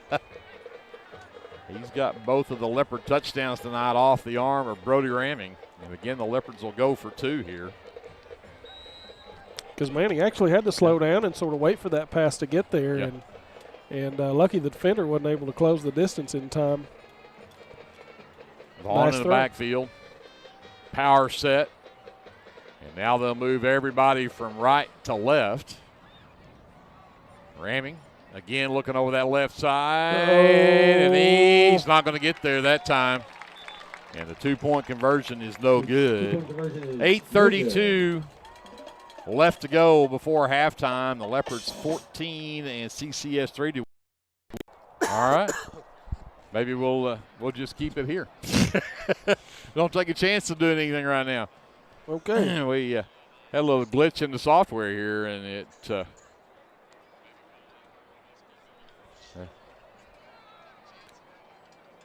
okay. Yeah, we Maybe thought we crashed all together, and looks like we may have stayed on. So sorry about that, folks. Yeah, we're as it stands, the Leopards again with a 14-3 lead. We've got 8:32 left to go before halftime, and looks like Perez is back out to kick this one away for the Leopards.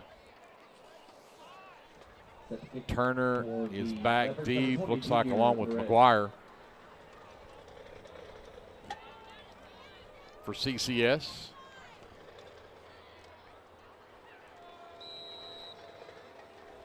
And they're going to do their own onside kick, and that'll be covered up. Leopards thought, y'all can do it, we can too, but that's big number 65, I think. On the recovery, number 55. I think it's 55, Grant Haney. It'll be first and 10 Royals. That's a heads up play right there. Okay, let's try a replay here of that touchdown and see if we can get it to work this time.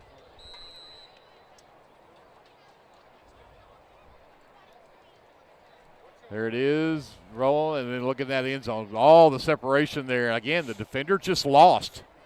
Did not know where Aguero was at. Made it easy. Yeah, he's nice pitch and catch right there. Just not able to keep up with that little juke move that Aguero's doing out there. CCS from their own 47 out in the flat. Bradley pass. And is not going to go anywhere. In fact, it's going to lose a couple of yards. Ref went down as well. Aguero with the tackle. And see what they're going to show a yard loss back to the 46. So call it 2nd and 11. As Bradley loses a yard on that swing pass. McIntosh with Bradley in the backfield. Twins either side of the field this time. 2nd and 11. In motion. Hartsock. They'll throw to him out in the flat, and nice job, Caden Klingman on the stop. Yeah, nice tackle there by Caden. I didn't actually notice that he was on the field now. And that young man is becoming a very good football player. Very much so. 3rd down, let's call it 6. Really closer to 7.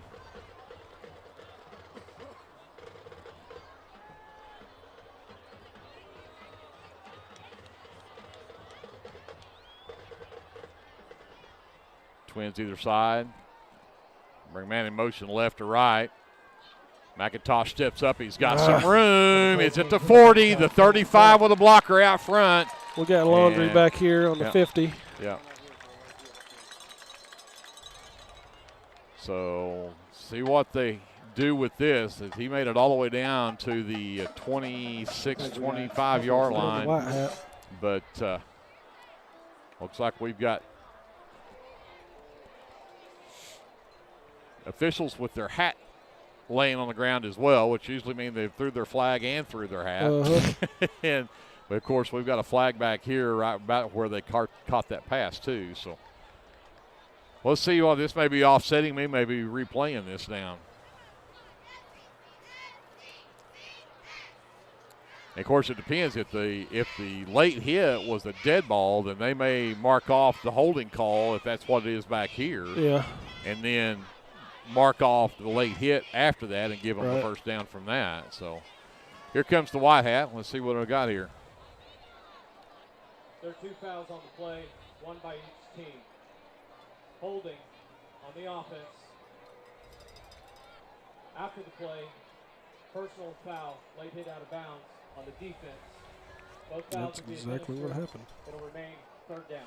So that's exactly what they did. They mark it off 10 yards from the spot of the holding, which was the 49, and then mark it back 5 yards difference between the two penalties on the 15-yarder. So they ended essentially won't be enough for the first. Yeah, won't be enough for the first. So it's going to bring up a 3rd down and 2 with the ball at the Leopard 45-yard line. Yeah.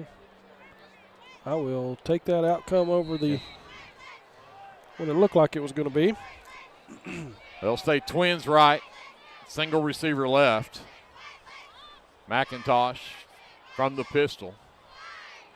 And Bradley right over the left side's got a nice hole, and he'll have a first down. And he'll get to the Leopard 39-yard line. Ryan Horton on the tackle. There on the tackle, number 10, Ryan Horton. But not before they got a first down. So 1st and 10 at the Leopard 39. Clock running with 7:14. Actually, it's not running. I'm not sure why. I guess the chains aren't set yet. Set. 7:14 left to go before halftime. Trips right this time for McIntosh. Single receiver left. Bradley on the sweep right, looking for a place to cut up, and he'll get cut off there. I believe that's Dutton Taylor on the stop. And he'll get to the 30-yard line, picks up 35-yard line, excuse me, picks up 4. Second down and 6. McGuire now in the backfield. Asher Jennings will be split left along with Bradshaw. Hartsock and Turner are split right. McIntosh looks that direction. It's caught out in the flat. Great job for Cameron. Quickly on the stop of Turner, but I think they're moving the chains. They're going to put it at the 28 of the Leopards for a first down. It's 7 yards. They needed 6.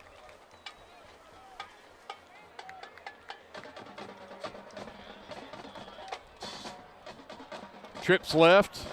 Turner is the lone receiver right. McGuire stays in the backfield with McIntosh. 1st and 10 from the Leopard 28. Quarterback keeper for McIntosh, and he gets good yardage right up the middle of the field. Looks like they'll mark him at the 24. A pickup of 4 on the play. He'll bring up 2nd down and 6. Manny Aguero on the tackle there. He came up hard.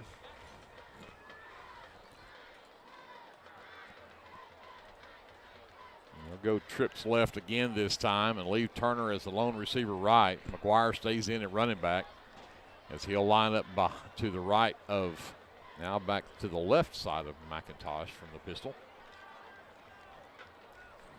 And again, the quarterback keeper right up the middle, and Ethan Childers. Quarterback keeper number 14, McIntosh, will be stopped by number 65. He's going to make up a 3rd down and long now. They'll leave the ball at the 23. He only got a yard. 3rd and 5. So Torres checks out for the Leopards. And number 59, Aiden Ramage, checks in that defensive line. Twins either side of the field this time. McGuire lines up way behind McIntosh this time, and I think now we're going to have a timeout called by the head coach but CCS, and that is the head coach is Matt McIntosh. Timeout on the field. We'll take it with them. 4:47 left to go here in the first half. Leopards with a 14-3 lead when we come back after this timeout here on your sports leader, KBLP Live. For all your oil-filled electrical needs, call Michael Schrock with SOS Electrical. SOS is a family-owned business that specializes in oil-filled, industrial, and commercial electrical construction and maintenance. No job is too big, no job is too small. Give SOS a call at 1-405-428-1944 today. Good luck, Leopards.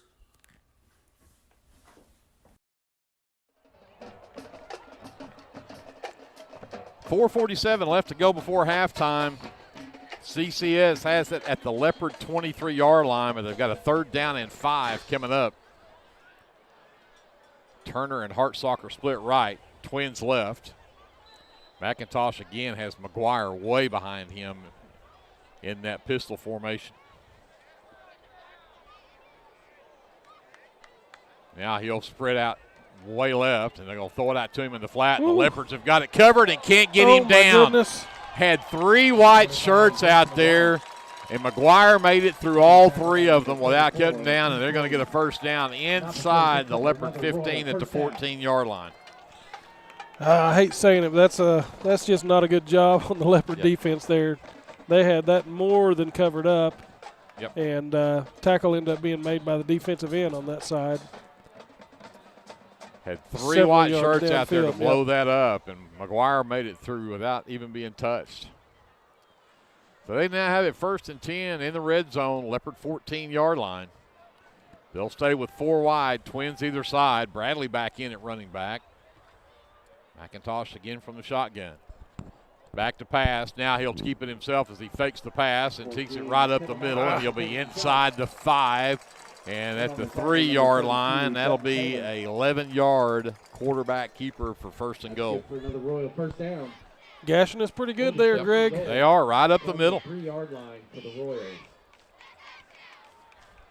We're going to have to get a little meaner up front, looks like. Hartsock wide right. He's the lone wide receiver. Everybody else is in the backfield. Look like and there's a direct snap, and the Leopards have it. We got it. Jones comes up with the loose ball, but they were doing a direct snap to McGuire. I don't think he was ready, and it bounced off of his legs. And the Leopards get it back off of another turnover. That will be a First National Bank turnover. $79 donation on behalf of the First National Bank and Shane Jones to Lindsay High School in honor of the Leopard number 79, Tristan Manning. That was a fortunate no call for us because that was looked like a pretty clear false start on them to begin with that wasn't called and allowed us to come up with that fumble.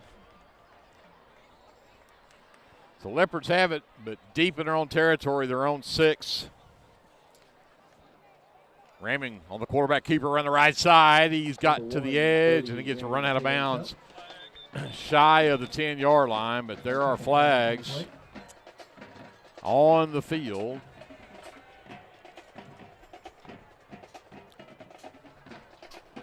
So let's see what this one is.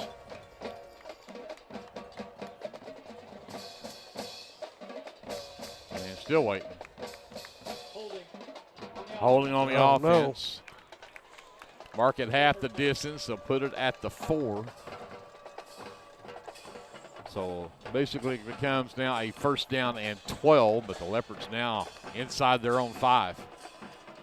Dodson and Cameron are split left. McGuire, the lone receiver, right. And he's got single coverage over there. Now the safety kind of cheats over that direction. And they're going to give it right up the middle, and nothing going. Much there at all. Taylor could not get through that line at all. And let's see where they spot his progress. In on that tackle number 55. And I think they're going to leave him number 6. at the 3. Or a loss back to the 3, I should say. Let's bring up 2nd down and 13.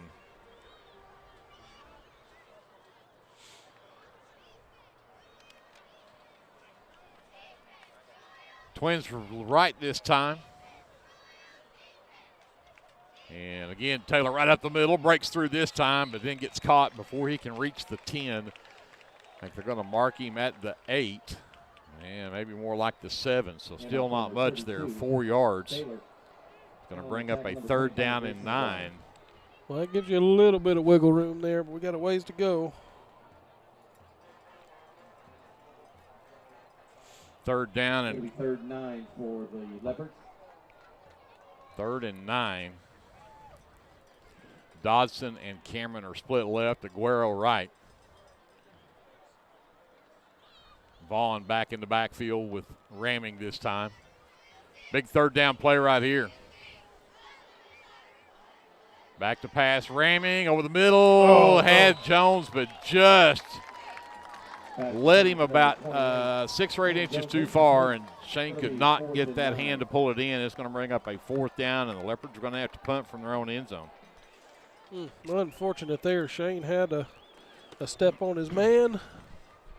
If they could have just connected, I think he'd have got some yards after catch as well. I agree.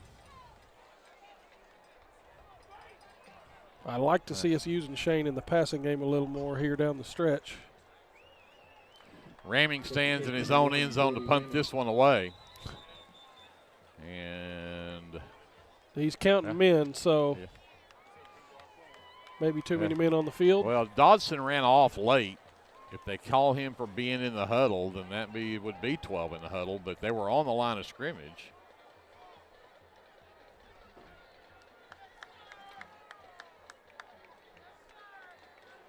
Yep, if they're going to call it on the Leopards, they're going to back it up. Yeah. Yeah, so that was that was 13. 13 on the field. In the huddle, 12 on the field.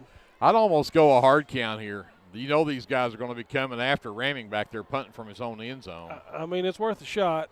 Get you a little bit of room so you're not backed up so deep in your own end zone.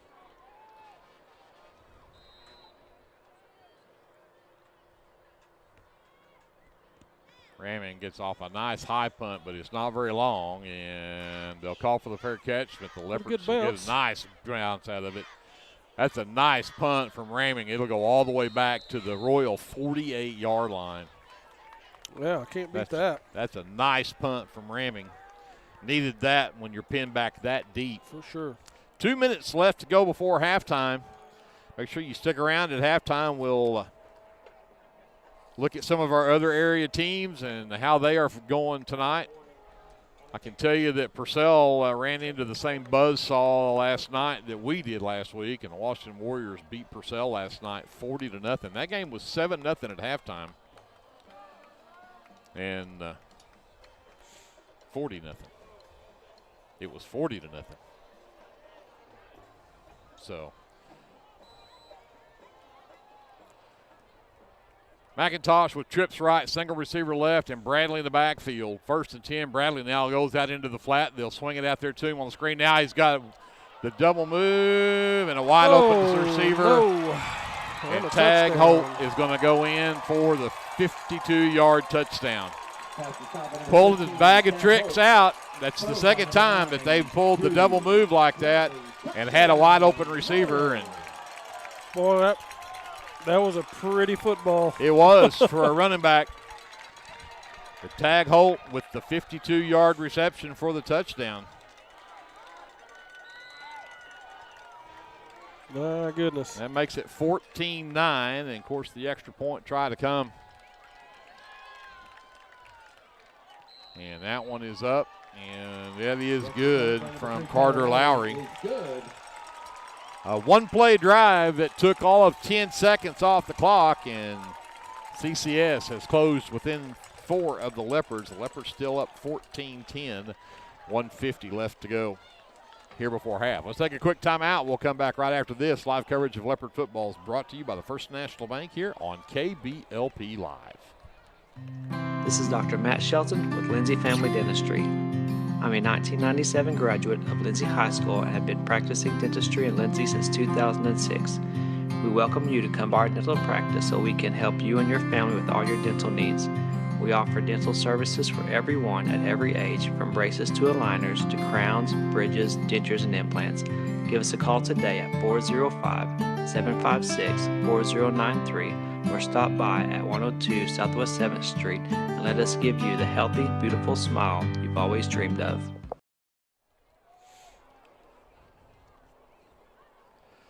Lowry has it teed up for CCS as the Royals have closed within 4 of the Leopards, 14-10. Another short onside kick, quickly covered and down there. Tug fought on the catch there, takes the knee, and the Leopards will have it their own 47. So you only have 1:48 on the clock, but now you got a short field with the ball at your own 47-yard line.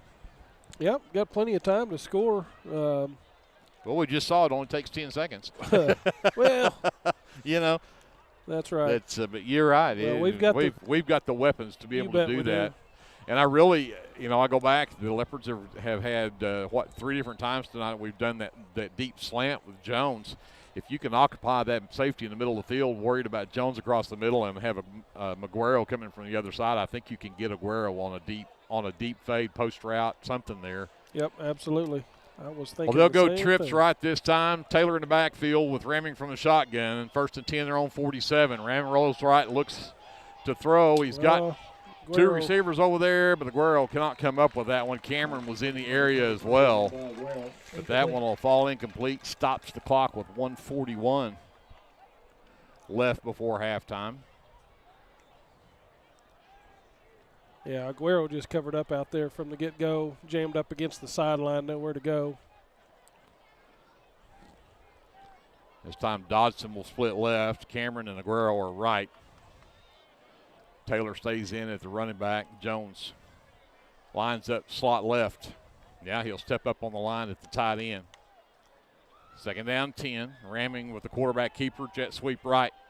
Cuts up inside at the 50, gets to the 45 and out of bounds in Royal territory at the 46-yard line. So he'll pick up 7 on that run, but still going to bring up a 3rd down and 3. CCS has been good on 3rd down against us tonight. See if we can't convert this time. They are in a cover 1. They got 1 deep safety back here. Dodson right, Aguero and Cameron left. Now you've got a good matchup on Aguero over here, overloaded on that far side. But Taylor's going to take it, spin on the line of scrimmage, and ran right into his lineman, and he's not going to get anywhere. No gain on the play for Taylor. And that's going to bring up a 4th down and 3 now. Clock's running with 1:20. He'll be stopped by number 9, Drew Bradley. And Leopards don't call a timeout here. They will leave the offense on the field and probably just use as much of this clock as they can. Maybe even take a delay of game here or even a timeout and then punt the ball away. Be about 46 seconds, 45 seconds at the end of the play clock. Yeah, looks like we're just going to maybe take a timeout. And that's exactly what Coach Embry does. 44 seconds on the clock. Timeout, Lindsay. And see what they decide to come up with here. And we'll keep it here for this one. And talk about, again, we've got some area teams playing tonight that we'll check in on. And I mentioned that Washington won over Purcell last night. Blanchard is hosting Bridge Creek tonight. Pauls Valley hosts Dixon.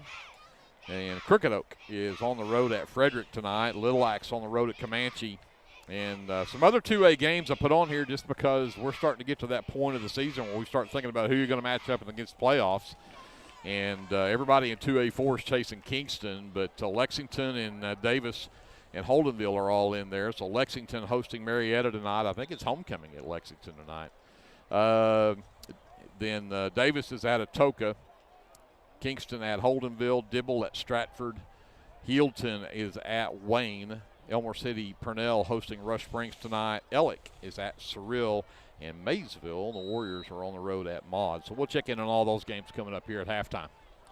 4th down and 3 for the Leopards. They will indeed line up in punt formation as Ramming stands inside of his own 45.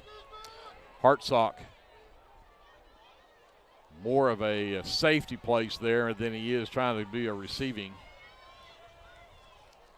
And it's a fake, and Jones! Got it. Oh, he's got it at the 40, but we've got a flag. Had a first down here, but I have a feeling this one's going to come back on another holding call. My goodness. Seems like every time the Leopards have a really good positive play, there's laundry on the field. Man, that's unfortunate. Sneaky play. I wasn't looking for that. So let's see what the call is here as the officials continue to discuss.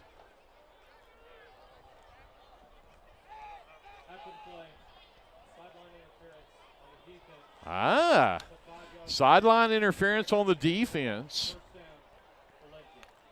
All right. And that 5-yard course had already picked up the first down at the 40 on the fake.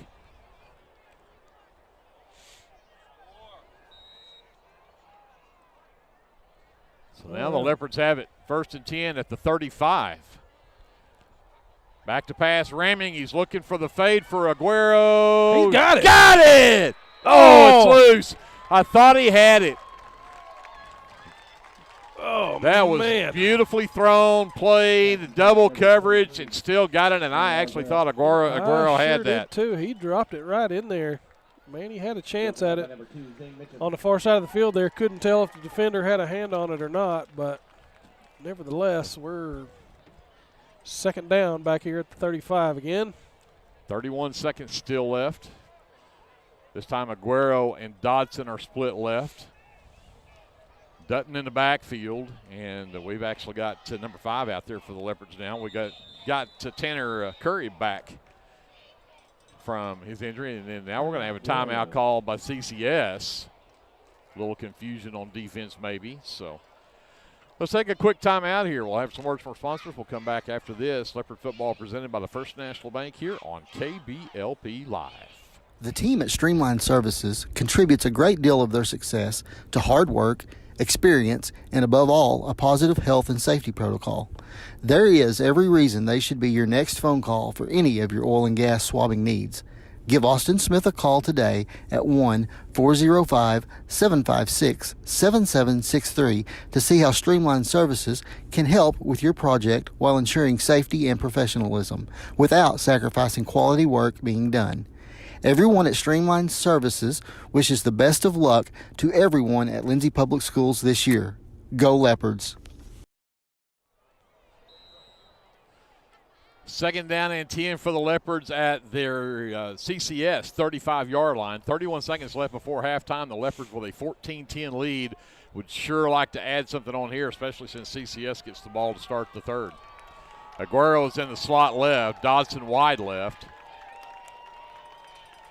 Ramming. Yep, reverse. Aguero's looking to throw the ball. He's got Ramming in the flat, and Ramming will get out of bounds with the first down.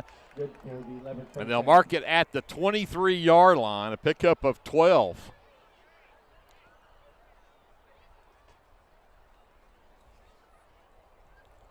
And on the tackle number 2, Zane Mitchum. 23 seconds left. She's still got plenty of time here for probably 2 or maybe 3 plays. You bet. You have 1 timeout left. Aguero splits wide left. Jones is in the slot. Ramming is rolling left. Looks. Now he's just got to tuck it. Now he throws. St. Jones got it. He's got it. Can he get to the end zone? Oh, we'll see. What are they going to call here? Got guys pointing at the sideline, but it doesn't look like the straps saw that part. Oh, Well, I start to say they're All right. marking it. So it sounds like some We've folks, got a flag now. We'll see what that flag is. I know some folks were down there complaining he stepped out of bounds and came back in, which is okay as long as he establishes himself back on the playing surface before he makes the catch. Yeah. So let's see what this is here. As, again, we got to have a conference with the officials. And I do believe Shane was pushed, or at least there was contact before he went out of bounds, which would make that let's see. legal.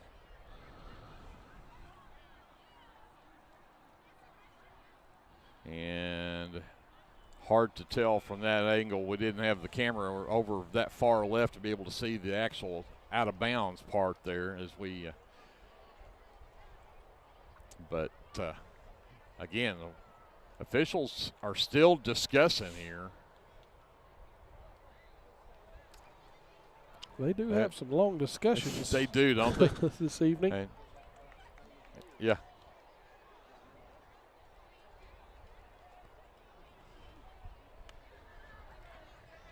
I don't think anybody really knows what to do here. And illegal participation on the offense. Oh, no. So, That penalty will be enforced from the 8-yard line where the receiver caught the pass. so they caught it at the 8. Okay. And that'll move it back to the 23. So I guess they're saying he did go out of bounds. But basically, we're right back where we started. Yep. Yeah.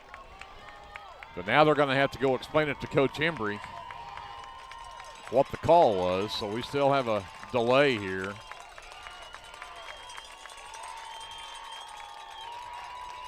But yeah, there are no yardsticks. It is first and goal. And of course, there's only 12 seconds left. I figure you've got probably one play here, maybe two. Vaughn in the backfield. Aguero and Jones are split right. Dodson is the lone receiver left.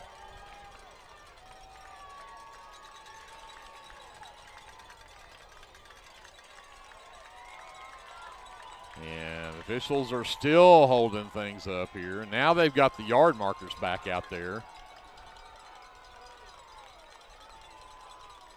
I'm not real sure. I don't think anybody really knows, because now they're putting the yard markers at the 21. That's interesting. Yeah. Raming's back to pass, looking for Jones, and it's incomplete. Look at him on that slant. That'll fall incomplete, and that'll bring up now a second down. The defender looked a little bit handsy to me that time. So one final play here before halftime. The Leopards would love to put this one in the end zone. Cameron will split left with Dodson. They're going to leave Aguero over there in the flat. But that safety's over there. They're doing a cover two. CCS fans getting into it. Vaughn in the backfield. Timeout, Lindsay. And they did call a timeout. I think I saw a headset hit the ground over on the far side. Not real happy with that. But timeout, Leopards. With 8 seconds left to go before halftime. Let's go ahead and take a timeout with them. We'll come back to Royal Field here in Norman right after this timeout on your sports leader, KBLP Live. Tonight's broadcast of Lindsay Leopard Football brought to you in part by the Super C Mart, your hometown grocery store, offering everything you need to feed the family, including fresh produce and choice meats. Good luck to the Lindsay Leopard Football team from your fans at the Super C Mart.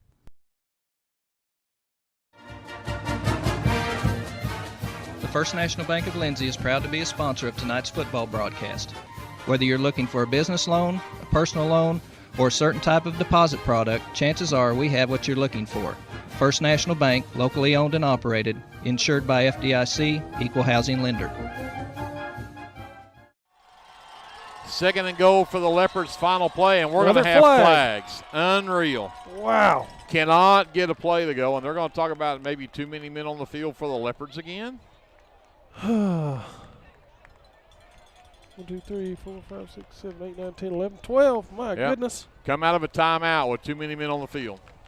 That's, well, not much you can say about that. Moves the ball back to the 28-yard line. A lot of miscues on the Leopards tonight. Yeah. Yeah, I'm not so sure we shouldn't just take the knee here, go regroup, get our heads right. Well, they are not putting anybody out wide. They're putting the bunch receivers over to the right. I think they're just going to try to run maybe a quarterback keeper here and see what we get and take it to the locker room. CCS. But timeout CCS. Yeah. So we'll keep it here for this one as we get ready for halftime. And don't forget, at halftime, we'll talk a little more about a kickball tournament that's coming up tomorrow there in Lindsay. Don't forget, the Pride of Lindsay will be in Holdenville tomorrow afternoon. They'll perform at 1:15 in the Blue and Gold Classic competition up there. So good luck to the Pride of Lindsay tomorrow afternoon. The Blue and Gold Classic. I can't help but think of fine sausage. Some really good bacon. sausage and bacon, absolutely. I tell you what, I'm probably spoiled, but I don't think there's any sausage out there any better than Blue and Gold. Well, I believe it's scientific fact that there's nothing better than Blue and Gold. See. And the chicken strips as well are very good. So the Leopards did change their plans up here. They'll go back to 2 wide now, 3 wide. Aguero goes left. Dodson and Cameron are split right. Ramming in the backfield with Vaughn. 8 seconds left. Second down and 15 for the Leopards. Rolling to his right, ramming. Flag. Looking in the end zone, and that one's tipped and almost picked off. But we've got another flag over here. We have a flag on the play. And I'm gonna just take a wild guess and bet this is a holding call. What do you bet? You know, I mean, this guy on this side has called holding all night long, sure and the guy has. on the other side has called false starts all night long.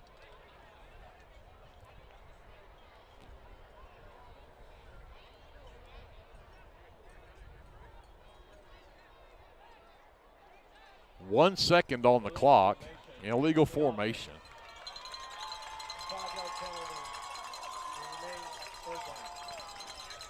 So back him up 5 more. Moves the ball back to the 33, 34-yard line. This has become quite the series no here, hasn't kidding. it? We were on the 1 just a few minutes ago. Aguero will go left. Cameron and Dodson right. Ramming in the backfield with Vaughn. 1 tick on the clock. Let's see what Ramming does here. Ramming rolling to his right. He's got plenty of time and looking for Aguero. And he had a hand on it, but he could not pull it in. And that'll be the end of the first half. My goodness, that was quite a series. Manny did have a shot at it, just a little bit too tall. Just good effort. Touch too tall. So we're going to send it over to JD. We'll have a timeout. Andrew and I will figure up our officially unofficial stats from the first half. We'll be back with more with the First National Bank Halftime Show right after these messages on KBLP Live. Are you ready to be part of a community dedicated to creating a drug-free environment? Look no further than the Pass Drug-Free Coalition. Hey, have you heard about PASS? It's a coalition that brings together individuals, families, schools, businesses, and community organizations all working towards one goal, a drug-free community. That's right. The PASS Drug-Free Coalition is committed to preventing substance abuse and promoting healthy alternatives. We believe that together we can make a positive impact on the lives of our community members. By joining PASS, you'll have access to valuable resources and support to help you create a safer and healthier community. From educational programs to awareness campaigns, we're empowering everyone to take action. And it's not just about prevention.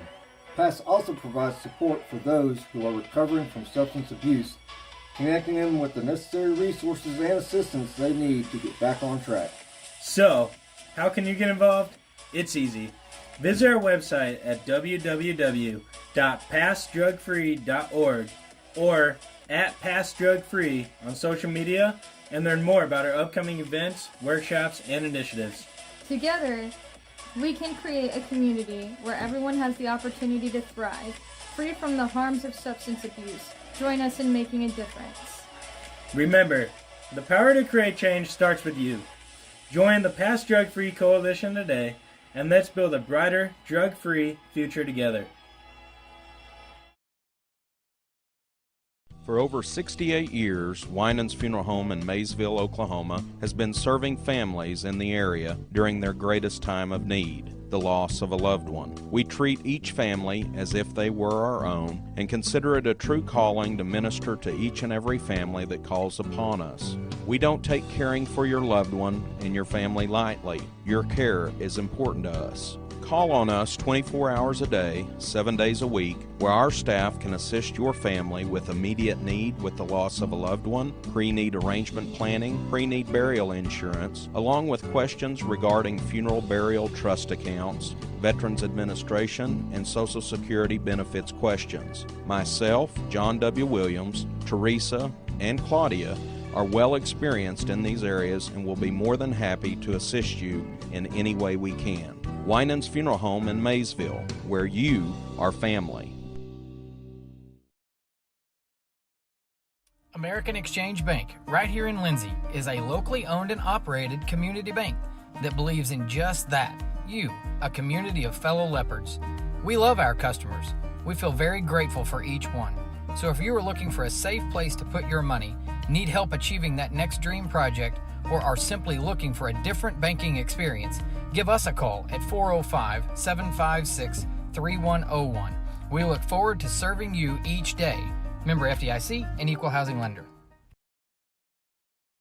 Are you tired of doing laundry? Give Sunshine Suds a call and let them do it for you. Sunshine Suds will wash and fold your clothes, and they also offer dry cleaning. Sunshine Suds also does quilting and alterations. Load up that laundry basket and head to Sunshine Suds, located at 107 Southwest 2nd Street in Lindsay, Oklahoma, or give them a call at 405-756-2850. BC Factoring and Finance is a local, family-owned finance company. We assist small businesses with flexible and creative financing solutions to meet their cash flow needs. Call us to discuss ways we can help free up your time to focus on building your business. Visit us online at bcfactoring.com or give us a call at 405-259-2104. Go, Lindsay! If you need local trash pickup with quality service at a fair price, call Red Dirt Waste Services today at 580-432-5697. Red Dirt Waste Services is locally owned and operated, offering household, residential, and light commercial trash pickup in Lindsay and surrounding areas, including Ellick, Bradley, Braid Oil, Cox City, Elmore City, and Foster. Red Dirt Waste Services does household cleanouts too, and they offer 96-gallon poly carts and dumpsters. Bagged, loose, or heavy items, doesn't matter, they'll come get it. Red Dirt Waste Services even offers valet service, so you don't even have to take your trash to the curb. Schedule your weekly pickup today by calling 580-432-5697. Stop paying more than you have to for quality, dependable, and locally owned trash pickup. Call Red Dirt Waste Services at 580-432-5697. That's 580-432-5697. El Unico Taco Truck is ready to curb your hunger. The traveling taco truck has locations in Lindsay and Blanchard and is available for catering services. You can contact El Unico to book your next event at 405-760-0821. El Unico enjoys supporting all of our Leopards with their Taco Tuesdays. Reach out to El Unico for your next event. Hey, have you heard the news? What news? There's a new bakery in town. Oh, I know. Have you tried their hot lunch yet? It's so good, and the cinnamon rolls and cream pies are to die for. Let's go now and grab a salad or a sandwich from their grab-and-go cooler. Okay, and while I'm there, I'll grab some cookies too. Sunshine Bakery and Deli, located at 311 West Cherokee in Lindsay. A little sunshine in every bite. Tabor's Drug has been locally owned and operated for almost 60 years and has employed many leopards and leopardettes. We are very proud to be a supporter of our sports teams. At Tabor's Drug, your prescriptions are filled with care and accuracy, and our pharmacist is available for free consulting concerning your prescriptions bought at Tabor's. We also offer interpreters for our Spanish-speaking friends. We are a very friendly store that has that small town feel. You can reach us at 405-756-4511. Come and see us. Capturing all your special moments is such a blessing to me, from running down the ball field to walking down the aisle. Call or text Photography Blessings by Lacey for all your photography needs.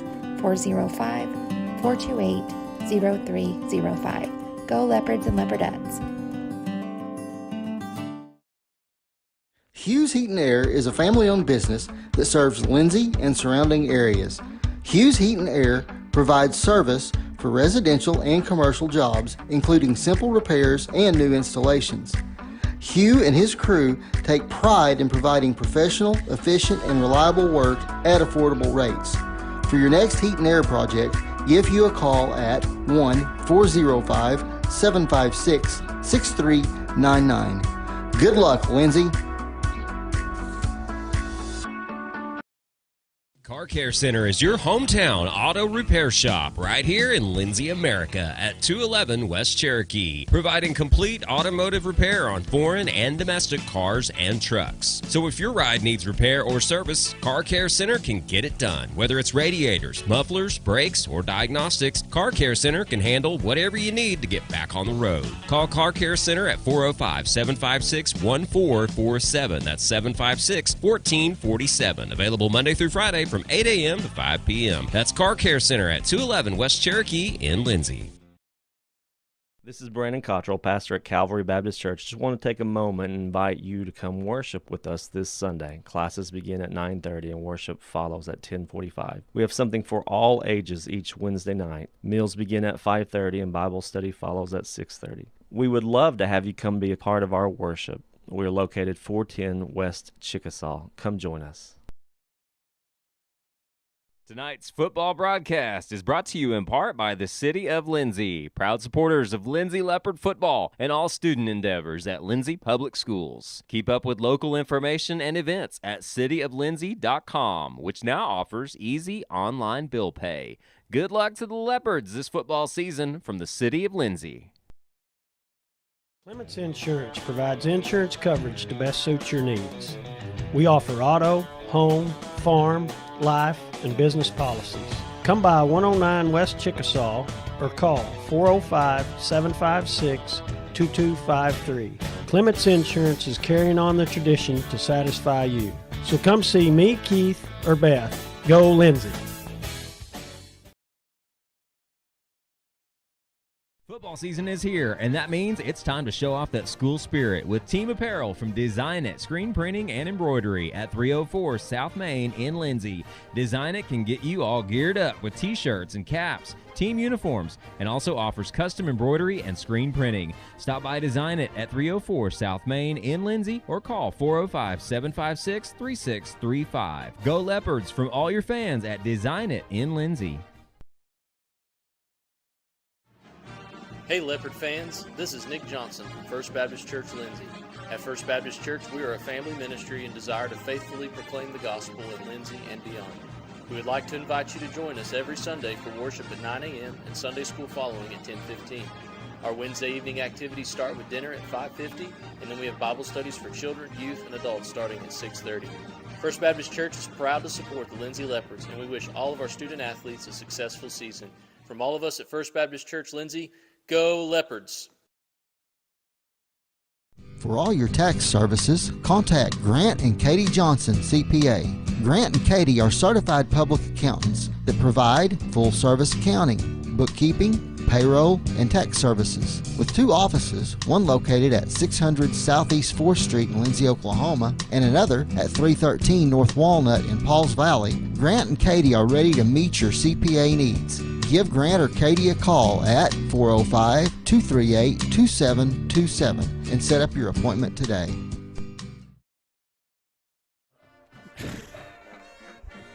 Welcome back to halftime here in Norman, Oklahoma, Royal Field here on the campus of CCS High School. Been entertained here at halftime. The Pride of Lindsay performed for us, and now the CCS Royal Pride band on the field, and both bands have been really good here tonight. So we're kind of singing along with them. They've got a good groove going on right now. I've got California Raisins in my head. There you go. But, signed, sealed, delivered. Let's go back and talk football. All right. That's what we're here for. So, again, the Leopards with the 14-10 lead here at halftime.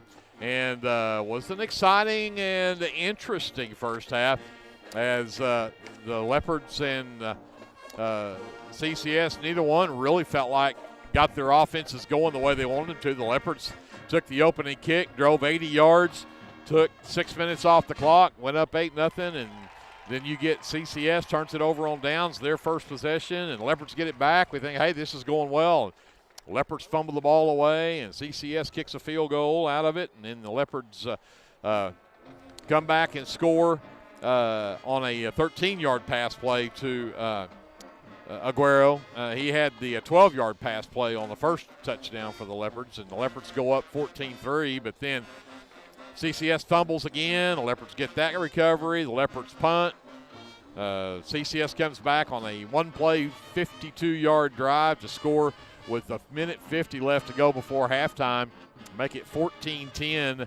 Leopards by 4, and then the Leopards got the ball back with a minute 50, but that final drive, even though I've got it down as 11 plays, it started at their own 47. Both teams have tried onside kicks unsuccessfully, but it's been an adventure here. And when we get to the stats, the numbers aren't huge for either team, from that matter. If we start with CCS, they've got 46 yards on the ground. Drew Bradley leads the way with 27 yards on 6 carries, and then Tyndale McIntosh, the quarterback, 19 yards on 4 carries, and that's the bulk of the yardage on the ground for the Royals. But then McIntosh through the air, again, unofficially, I have him 9 of 10 for 118 yards and a touchdown. And those 9 completions went to 6 different people. So 2 catches and 60 yards. Tag Holt with the touchdown on that 52-yarder, and he had 2 catches for 60 yards. Turner has 3 catches for 38 yards, and then they spread it around from there. But again, 118 through the air for CCS. So they end up with 164 yards of total offense in the first half. For the Leopards, 80 yards on the ground, and it's been pretty balanced. Ramming, Taylor, and Vaughn all had 5 carries apiece. Ramming with 27 yards, Taylor with 25 yards, and Vaughn with 22 yards. That's a pretty balanced rushing attack for the Leopard offense. And then 1 carry in there for Shane Jones for 6 yards. And I counted that was a 4th down conversion that he took a direct snap and went on that one. But then through the air, I've got Ramming 8 of 14 passing, 115 yards, 2 touchdowns on the night. Aguero's got 5 catches for 65 yards, and then Jones has a 33-yard catch.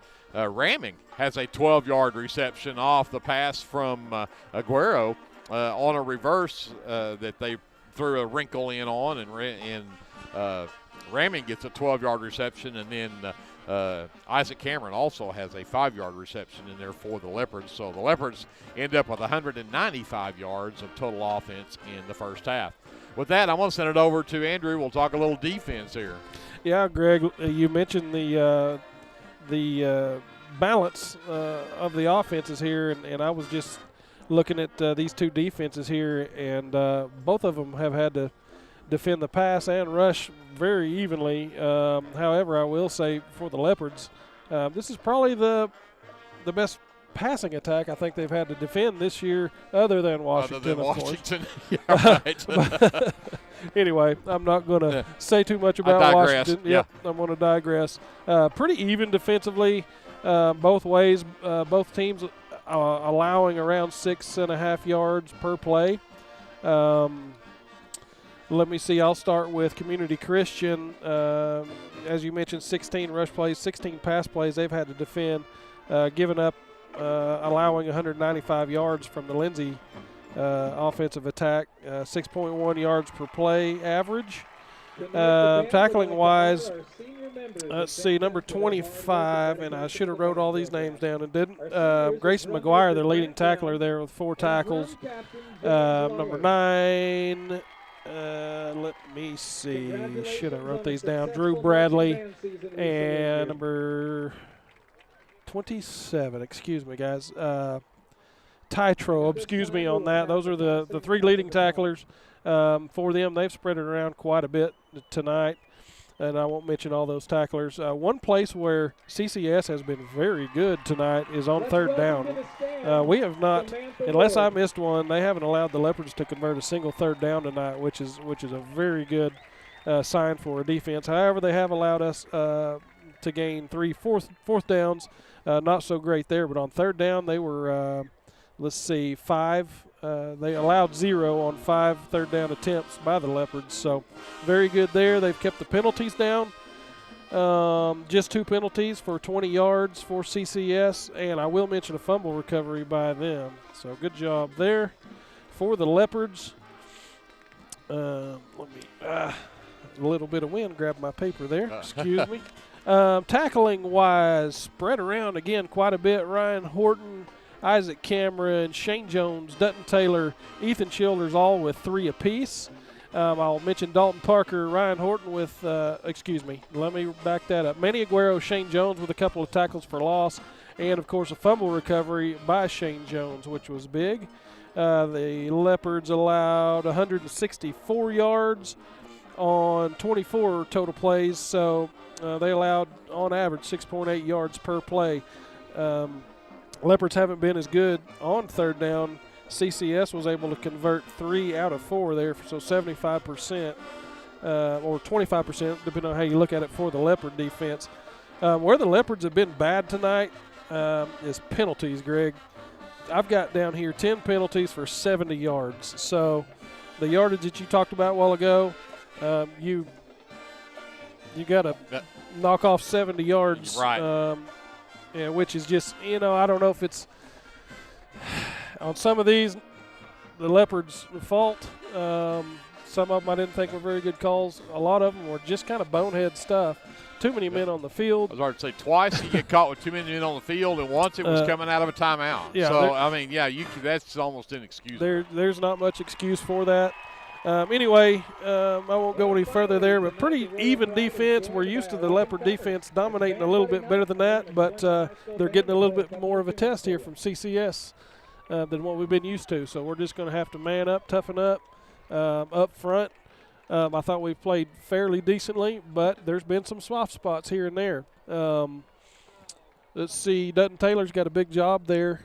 They've run up the middle quite a few times and gashed us pretty good, so that Mike linebacker is going to have to step up there and step up hard. Manny Aguero's done a pretty good job out there. I don't know if it's an outside linebacker position or a safety position, just walked up where Manny's playing. He's played hard. Gus Torres has had a big job down there playing across from big number 70. There's a lot of beef down there clashing, and he's held his own pretty good. But we are going to have to tighten up front if we're going to get this done tonight. And the secondary is going to have to keep their head in the game, because we saw those, double reverses or reverse pass or double moves there. And they've gashed us. Well, they gashed us big, got a touchdown on one of them. Down here they gashed us good, but it was kind of not a very good throw. That should have been a touchdown down here on the north end, and it was a bad throw. He did catch it, but it was for a short game. Anyway, I think the story here is we're just going to have to tighten up. Agreed. So we'll see what the Leopards can do here. Of course, CCS will get the ball to start the 3rd quarter, so we'll see how that works for the Leopards. But let's take a 60-second timeout, and then we'll come back and look at some of our area scores that gets you set for the 3rd quarter. Coming up right after this here on KBLP. Hey there, this is Trace Adams with Hassler Hot Oil Service.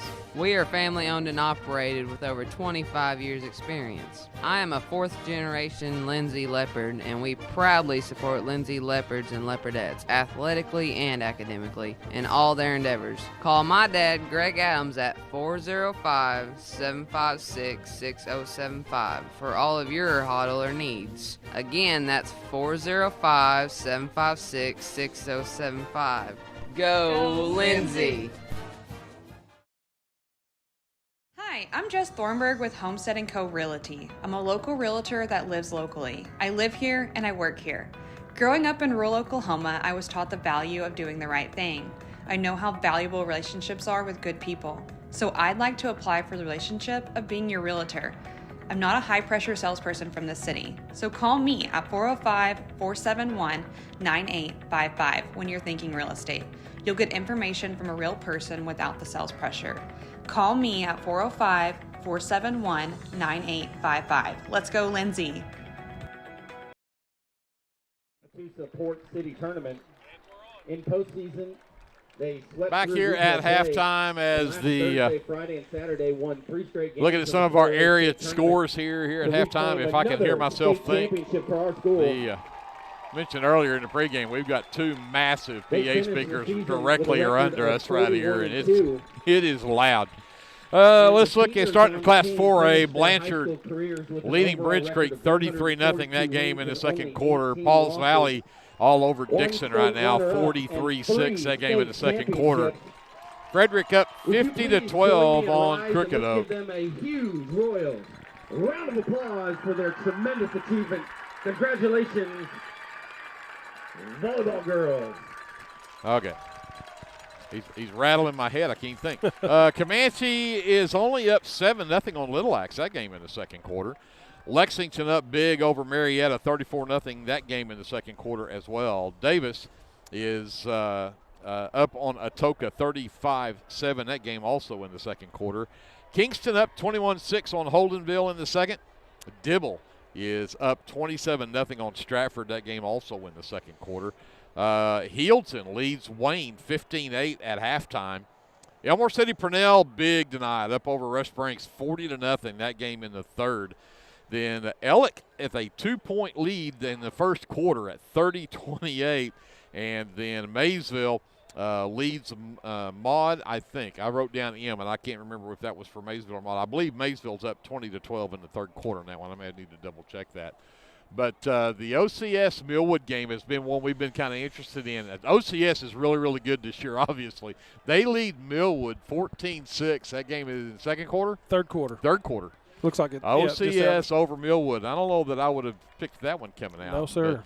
But before we get back to action here, we got to get sent over to Andrew. We're going to talk real quickly about the kickball tournament coming up tomorrow. Yeah, you bet. I apologize for rambling on earlier. I kind of cut my own time short here. But as we mentioned back at Lindsay a couple of weeks ago when we had Jason Smith on, he's throwing a kickball tournament out at Griffith Park at Lindsay tomorrow.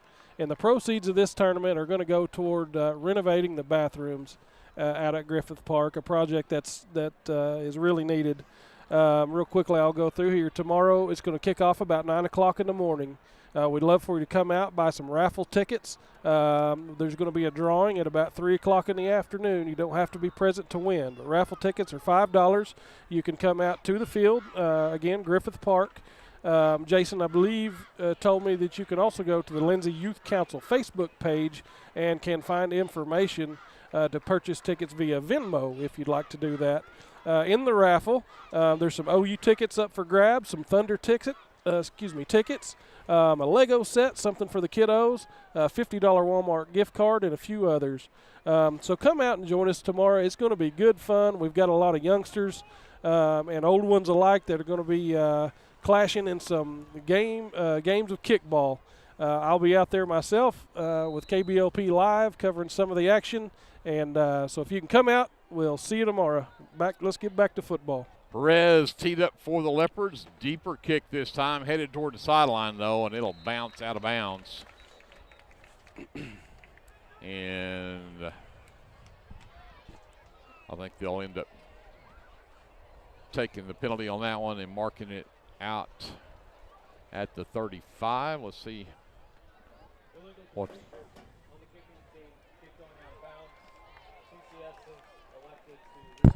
Oh, they've elected to make us re-kick. Well, okay. Move the ball back to the 35, and we'll re-kick.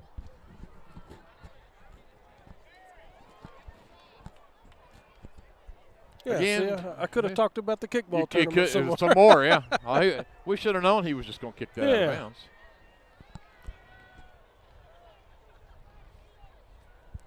Perez has it teed up once again.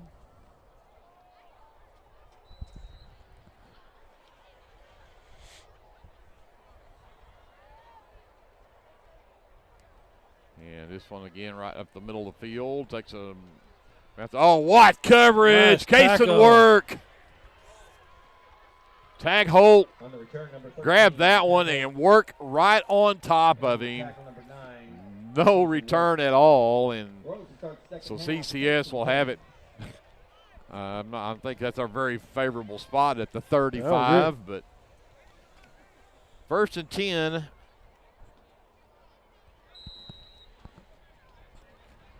For CCS, see if the Leopard defense made some adjustments here at halftime. Hartsock and Holt will go wide left. Bradshaw and Jennings are right. And they're going to throw out into the flat. The pass pulled up off the field.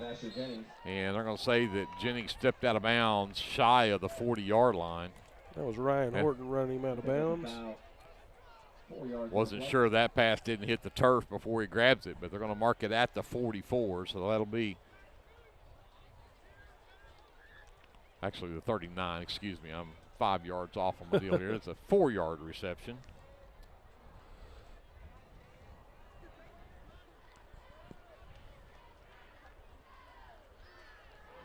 And right up the middle, Bradley. And he'll get across the 45 to the 47, and he'll have a first down.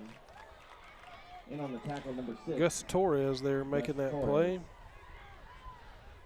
Dutton Taylor stuck his head in there. Oh, excuse me, it was Jacob Vaughn stuck his head in there, got a piece of him, just unable to bring him down for a shorter gain. Pickup of 8 gives them first down at their own 47. McIntosh from the shotgun, trips right, single receiver left. McGuire in the backfield now. Fake the handoff to him. Quarterback keeper. Looking out in the flat. Oh, nice job! Yes. And picked off. Ramming with the interception after the tip. And I believe that was number 7, Dalton Parker who tipped that pass right into the waiting arms of Brody Ramming. And that is another First National Bank turnover. $79 donation headed into Lindsay High School in the name of Brody Ramming. And then, of course, the $79 in memory of Leopard number 79, Tristan Manning. That's what we got to do there. So the Leopard defense does come up with a big turnover right there. They get it back with 11:18 left to go here in the third. First and 10, their own 32-yard line. Ramming brings Jones in motion. He'll set up slot right.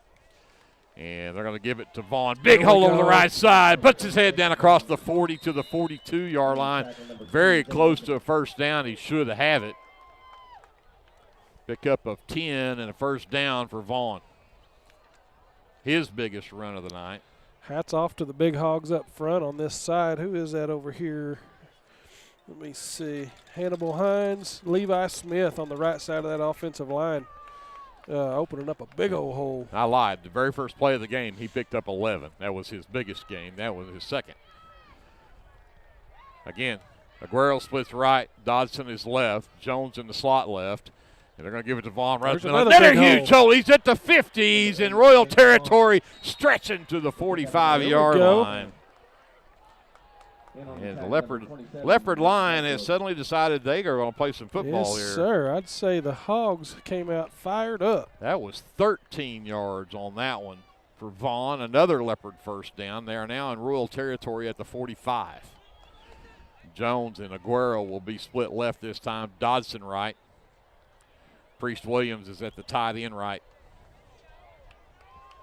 Vaughn, the running back, ramming from the shotgun. Jones moves in motion left to right. He'll set up in the slot right. Again, they bring everybody off the line, and Vaughn picks up tough yardage to the 41, pick up about 4 yards. But you notice they sacked about 8 guys in the box and brought them all that time. Yeah, you bet. Number 25, let's see, that's Grayson McGuire. He actually stuck his head in there. Could have blown that play up in the backfield, but Vaughn just had enough steam to carry it on through for a nice little gain.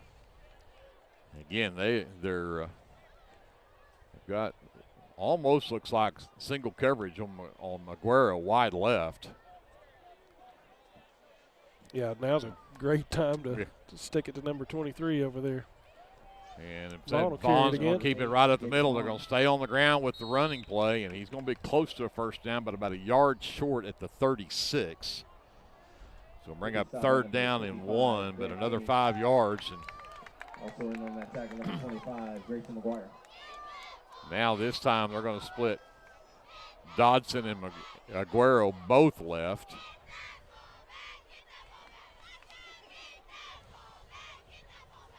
Jones will line up in the slot. Priest is tied in right. From the pistol, Vaughn the lone setback. And they'll give it to him. First down and more as he spins at the 30. He'll get down close to the 25. They'll mark him at the 26. And we have Laundry on the field. Holding on the Leopards. My goodness gracious. Greg, I was just about to celebrate the fact that we just converted a 3rd down. Converted a 3rd down, and no, we can't do that. We're going to have a penalty first.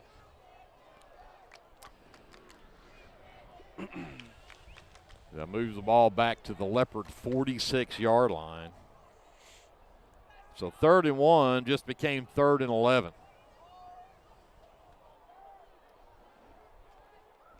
They'll stay with Aguero and Dodson. Nope, now Dodson's going to go wide right. They will stay with Williams and Jones both in there, though. Williams tight end right, and Jones right on his hip. 3rd and 11 for the Leopards from the Royal 46. Now Jones in motion.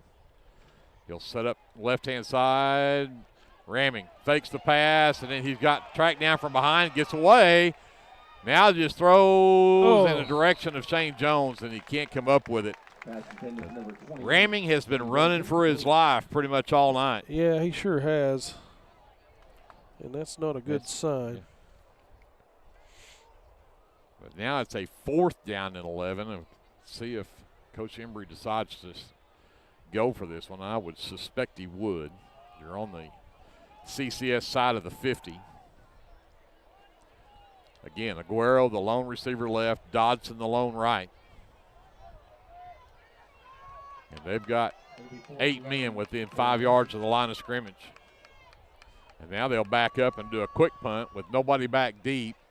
And I've got a great roll out of it, and it'll hit Dodson somewhere around the 13-yard line, and that's where they'll spot it. So it's still not bad. No, that is unfortunate. We were about to get a very good roll out of that. Hit him in the shin. So CCS will have it 1st and 10. They're on 13 with 8:37 left to go here in the 3rd quarter. And I really thought with the Leopards coming up with that turnover, we could get one punched in there, kind of give ourselves a little breathing room there. But you've only got a 4-point lead, and here's CCS with the ball back, and now they're going to put it at the 15-yard line, not the 13. So McIntosh will work from the shotgun. He's got McGuire in the backfield, 3 receivers right, 1 left. And there's another flag, and I think they're going to call this one on the Leopards. Well, that's where all the rest of them have gone, so might as well. The numbers are definitely skewed in the direction of the Leopards in this one. I mean, every penalty flag seems to go against us, and that one's going to move it to the 20, make it 1st and 5 on an offsides. That's 12 on us to their 2. They're going to give it to Bradley right up the middle, and he'll be caught from behind, and I believe that was Shane Jones, who got around from that defensive end and held him up. short of the first down. His pickup of 2 on the play to the 22 will bring up a 2nd down and 3.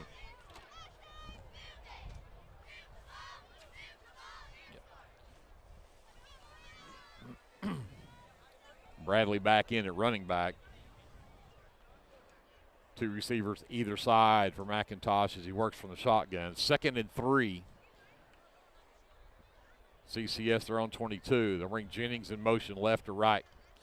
Give it right up over this left side. And again, great job for the Leopard defense. Torres along with the Dutton Taylor on the stop, but they're going to get across the 25 to the 26 and be enough for the first down.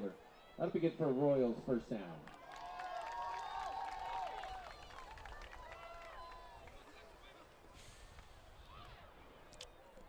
So 1st and 10, CCS, their own 26-yard line. Still 7:39 left to go before the end of the third. 14-10 Leopards. McIntosh with 2 receivers. Again, Jennings in motion left to right. This time they do the play action, thrown out into the flat and chased down and brought down. Manny Aguero. Aguero from his corner position over there. Brody ramming number 23. And I think that is Jennings comes up a little bit hobbled after that one. But he does get 5 yards out to the 31-yard line. Brings up 2nd down and 5. So he'll stay in the game. He and Turner are split left this time. McGuire still the lone running back. Taylor fakes that he was going to go up in there. Now they're going to do a quarterback keeper with McIntosh, and he's just going to head out of bounds into the Leopard sideline over there. I think that might have been a busted play. As soon as he turned, he immediately took off and just sprinted to the sideline. Yeah, I'm not sure if that was designed or not, but we were able to stretch it out for not much of a gain. No gain on the play. He's going to bring up a 3rd down and 5. This would be a huge stop right here for this Leopard defense, force CCS to punt the ball, which they have not done tonight, by the way. I don't think they have punted the ball once tonight. No, that doesn't bode well for our performance on defense. Again, 2 receivers either side for McIntosh from the shotgun. Bring a man in motion right to left. That is Hartsock handed off up the middle, and the Leopard defense, huge. Aguero with the grab on McGuire as he went right up the middle, and there was nowhere to go. And I think they're going to lose a yard back to the 30. That's going to bring up a 4th down and 6. Oh, Manny's playing hard out there. And that will bring number 3, Turner, I believe is his name, Lowry, Carter Lowry, to punt this one away. See if he punts as well as he kicks field goals. That's the case. I'm not sure Aguero's back far enough. And this is a high spiraling punt, and it'll take a huge bounce. Aguero off of a 1-hop, and I think he may have fair caught that, so he did not. Although if it hits the ground, I don't know that you can actually call a fair catch and have it hit the ground first, can you? If you don't catch it in the air. Be honest, I'm not sure what the rule is there. I don't either. But they give it to the Leopards at the 30-yard line. We'll take it. 1st and 10 Leopards, they're on 30.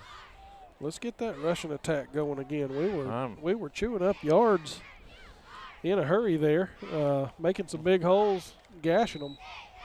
Well, Taylor is in at running back this time. Isaac Cameron checks in at wide receiver. He'll be split right along with Aguero. Dodson is split left. And there is Taylor up the middle. He's got room to the right. He's at the 35, cuts inside at the 40. Hartsock with a great cut off of the block of Aguero to drop Taylor, but not till Taylor picks up a 1st down, all the way out at the 43-yard line. Nice gain there. I thought that was actually blown up in the backfield there for a second, but Dutton able to make a move and get out of traffic for a nice pickup. 13 yards and a 1st down. This time Dodson is the lone receiver right. Cameron will move to the left side with Aguero. 1st and 10 Leopards, back to pass, ramming. Rush. And he may not get away this time. He does throw it in the last minute. That is dangerous, dangerous. Big time dangerous, and it'll be incomplete. Lucky break there for the Leopards, but again, Ramming just cannot set up back there to throw the ball. He's been running for his life all night. He sure has. That's a miss block there off the offense's right-hand side. I would assume that the running back is supposed to pick that guy up and didn't. Of course, the officials are having another discussion here. There is laundry on the field here. Yeah, they're probably discussing intentional grounding. That would be my thought. Was there somebody in that there direction? There was somebody over there. Manny over there? Okay. So I don't know. I don't think you can call it grounding unless you're going to say he was in the grass. But I don't think in the grass counts in high school. He was way outside the tackle box, that's for sure. So, again, a long discussion by the officials here. And see what. Hey, what's interesting is if you look across the way, every single Lindsay coach is standing there waiting to hear what this guy's going to say.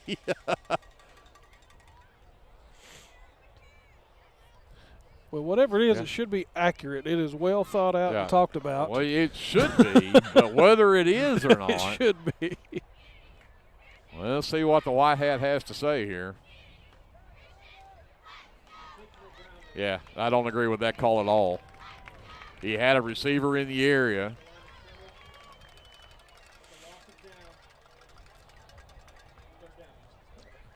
It does have to cross the line of scrimmage, yes. If it did not cross the line of scrimmage, but I thought it did. Maybe, and so for me, that would be the only thing there is if the ball did not reach the line of scrimmage, then that would be intentional grounding. But I don't actually recall where it landed now. But they'll mark the ball back to the 27-yard line. Actually, be the 28. Is that a 10-yarder? Actually, it's a no, it's a 15 because we were at the 43. Yeah. So they're back at the 28 now. So first down and 25. Oof, that's a deep hole. Deep hole. You got to get all the way to the CCS 47-yard line for a first down. And I think we've still got some confusion. The official's still not sure what they're doing here.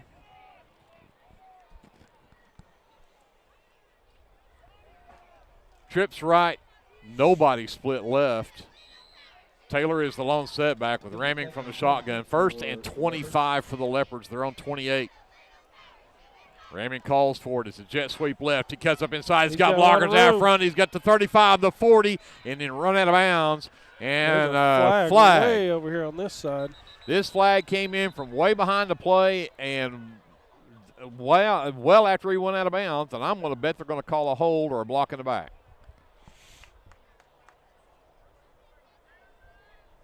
Well, I would argue you could go with a late hit out there. But this guy wouldn't have called it from this side of the field, though. No. But I would agree with you. There should have been something over on the other side, maybe. But I don't know. But I don't know what you would throw the flag that late, this far away, because he was going out of bounds over there when the flag was thrown.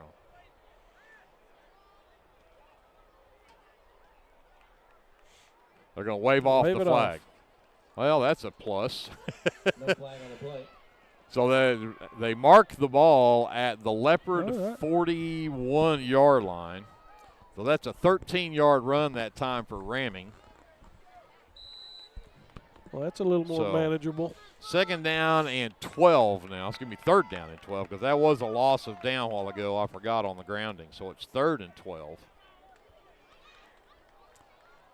4 wide for the Leopards. Taylor the lone setback for Ramming in the shotgun. Back to pass. Ramming steps up in the pocket, throws, and he's got it. Aguero has it at the 32. First down, Leopards. Nice play. Is that number 13 out there with the tackle?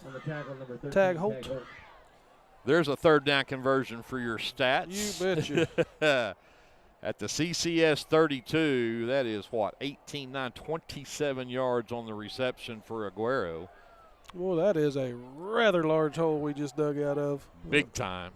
And Aguero a little bit gimpy. He is going to check out, and Tanner Curry is going to check in for the Leopards. He'll be wide left. Dodson and Cameron will stay wide right. Taylor in the backfield. 1st and 10 Leopards. They are at the CCS 32-yard line. And they're going to timeout called by the Leopards. Got them to jump, but we were already calling timeout. Wow. Let's take a timeout with them. 4:31 left to go in the third quarter. 14-10, Leopards on top. We'll come back after this. Leopard football is presented by the First National Bank right here on KBLP Live. The Board of Directors, physicians, and employees of the Lindsay Municipal Hospital would like to take this time to recognize the Lindsay High School football team, the coaches, and players. Good luck, Leopards, from your fans at the Lindsay Municipal Hospital. And remember, if a medical emergency arises, call or visit the Lindsay Municipal Hospital, another Leopard supporter.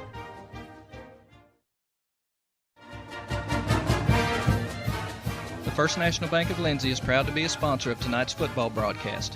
Whether you're looking for a business loan, a personal loan, or a certain type of deposit product, chances are we have what you're looking for. First National Bank, locally owned and operated, insured by FDIC, equal housing lender. Dutton Taylor out of the timeout, and he will get met and pushed backwards. And guess who? Grayson McGuire. Yep, McGuire stepped up and just flat stuffed that one. Tell you what, he is one tough linebacker back there now. He absolutely blows up everything. He does. Taylor, no gain on the play, is going to bring up a 2nd down and 10.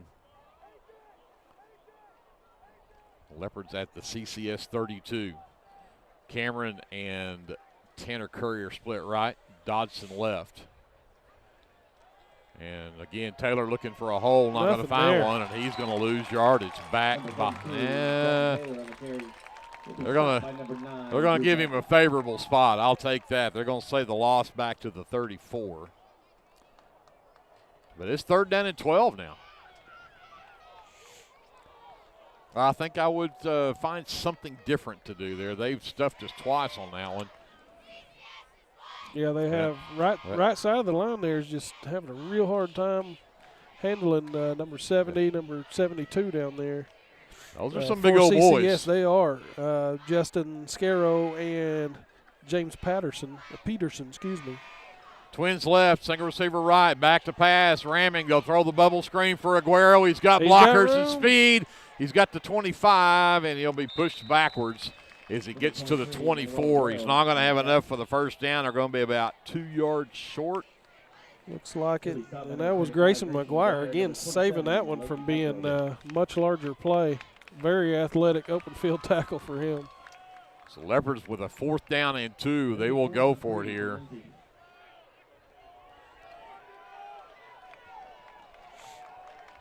Dutton alone setback. Jones in motion, sets up slot left. Ramming's back to pass, and the pass is tipped at the line of scrimmage. A little surprised you go to the air on a 4th and 2, and then you get the pass batted down, and the Leopards will turn it over on downs. Man. That's tough right there. 2:26 left in the third, and CCS will take over on downs. They'll have it at their own 24-yard line.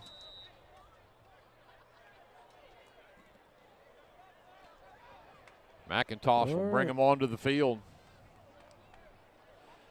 And here's another trick set up, and they're going to throw. Oh, Reedy with the pick 6! What a jump! Oh, my goodness. You think maybe Brody Ramming has watched a little film on these guys. They throw this odd setup out there with all the linemen coming out of the huddle late, and they try to do a trick back there, and Ramming stuffed it out, and they pick 6 for Brody Ramming, and another First National Bank turnover. And Brody Ramming gets another $79 donation to Lindsay High School from the First National Bank in memory of Tristan Manning, Leopard number 79. How about that? 2 interceptions for that young man tonight, and that was quite a heads-up play. Should have snapped the football right there. And Ramming is going to go in for 2 with no trouble at all that time. So 2:20 left to go in the third, and the Leopards defense comes up with a score to make it 22-10.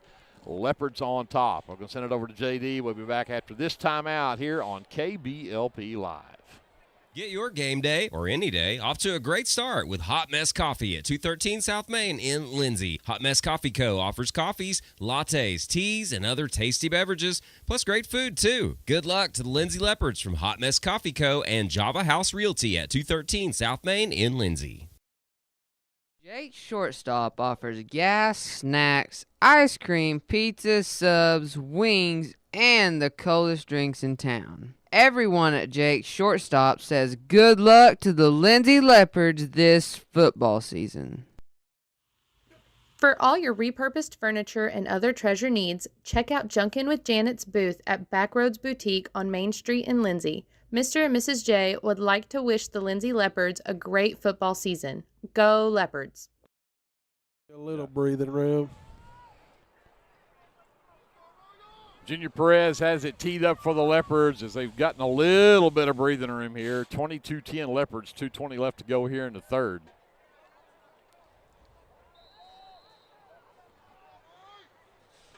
And the Leopards will kick this one away. Perez, a high short kick, and that will be taken on the run and then wrapped up immediately. And another Here's flag. a flag. What in the world? Yeah, it's like, good grief. He threw that one out to midfield from the sideline.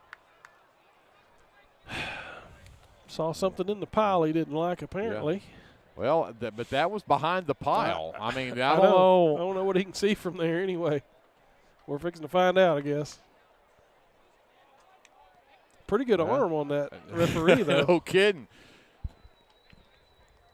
And he looks like he's going to mark it off against the Leopards. Face mask. Face mask on the Leopards. Good grief. We can't catch a break. So that'll take us to what? You figured it up all ago. Is that 115 yards in penalties against the Leopards tonight? Yeah. That's you had us at that's 100 a while ago? Yeah. That's 115. They just marked it 5. Okay, so non-flagrant. 105 yards. Okay. 105. That's plenty, I would say. No kidding. At CCS has it. They're on 46, 1st and 10. McIntosh. Keeper right up the middle. Breaks a tackle in the backfield. Heads to the sideline, and he'll be dropped. But not till he picked up a first down. Vaughn in there on the stop. But McIntosh gets it all the way down to the Leopard 42-yard line. Way too much over there. 12 yards and a first down.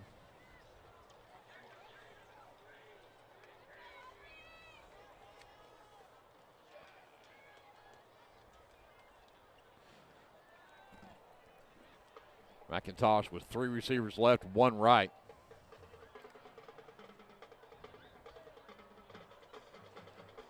And play action, and that way, Shane Jones says not fool me once, but you won't fool me twice, and they'll drop him for a loss, and just a yard. We'll take it. Yeah. Shane Jones coming in from the backside, hauling him down. That's what we like to see. 2nd and 11 from the Leopard 43 this time. Hartsock and Turner will be split right.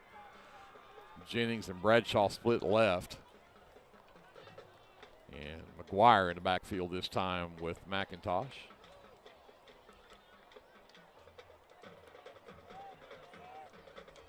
From the shotgun, 2nd and 11. Right up the middle for McGuire and Big Gus Torres. No, and here comes another flag. We have a flag on the play.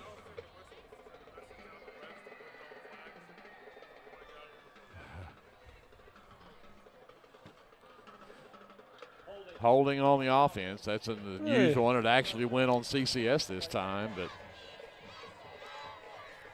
yeah, this may be one of the longer games in history, the way the flags are flying here. We can't get any kind of rhythm going here because every time it seems like every play has a penalty flag. Yeah. Move the ball back to the CCS 47. What's interesting to me is these last 2 flags have come really after the play. After the play. The play's done. So 2nd down and 21 from their own 47 for the Royals. Twins either side. McGuire now works out into the flat. They look that way. They'll set up the inside screen, and it's caught. Yeah, I was looking for a swing Bradshaw on pass. the reception. And guess what? We've got another flag.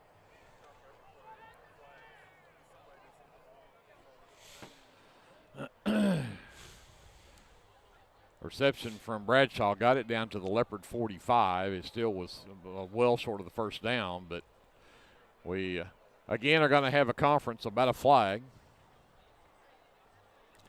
You know, I was really impressed. These guys came out. They've got their microphones that they talk to each other on. They've got one that connects to the press box so we can hear the official, but all the technology doesn't, I guess, help.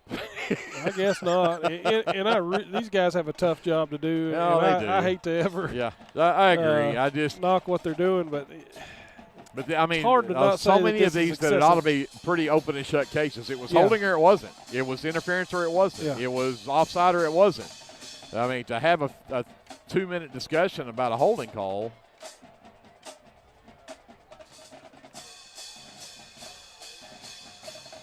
We're still waiting for a signal. Looked like he was going to signal ineligible downfield, maybe. Yep, ineligible receiver downfield on CCS. So 2 straight flags against the Royals, which again has been unusual, and they'll move ball back to the 42-yard line.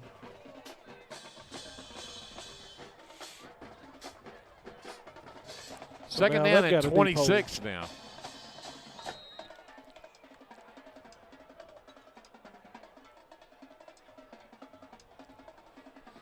It's very similar drive as the one we had going on in reverse. Yeah, at the end of the backed half. up very deep here.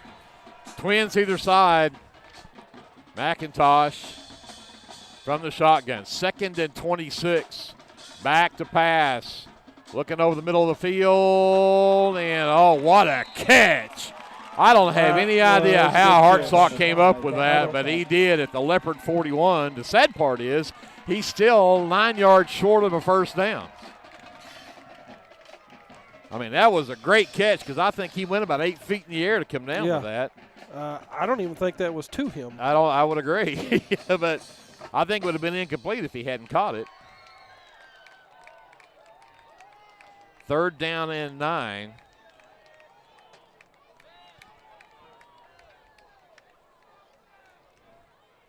Man in motions, Jennings going left to right. Right up the middle for Bradley. He breaks it out to the left, and great job, Ryan Horton. Absolute great open field tackle right there, and that's going to bring up a 4th down and 8. And also be the end of the 3rd quarter. So we'll see what CCS decides to do on 4th down when we come back after this. Live coverage of Leopard football is presented by the First National Bank here on KBLP Live. With Oklahoma's weather being unpredictable, you need a trusted roofing company. At Legacy Roofing and Construction, we are proud to serve Lindsay, Oklahoma and the surrounding areas. Call Legacy Roofing and Construction for a free estimate at 405-756-8855 or visit our website at legacy-roofing.com. If you find yourself in Chickasha, Oklahoma, stop by Legends Pub House and Venue for lunch or supper. Legends also brings you some of the best concerts around. Everyone at Legends would like to wish the Lindsay Leopards good luck this football season. Go Leopards! Morris Motorsports in Chickasha, Oklahoma would like to wish the Lindsay Leopards the best of luck this football season.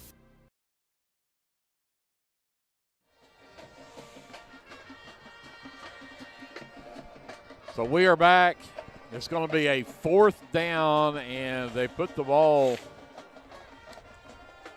at the 39-yard line. So bring up a 4th down and 7. It looks like Coach McIntosh has decided to go for it here. Trips right. Lone receiver left. McIntosh from the shotgun. 4th and 7.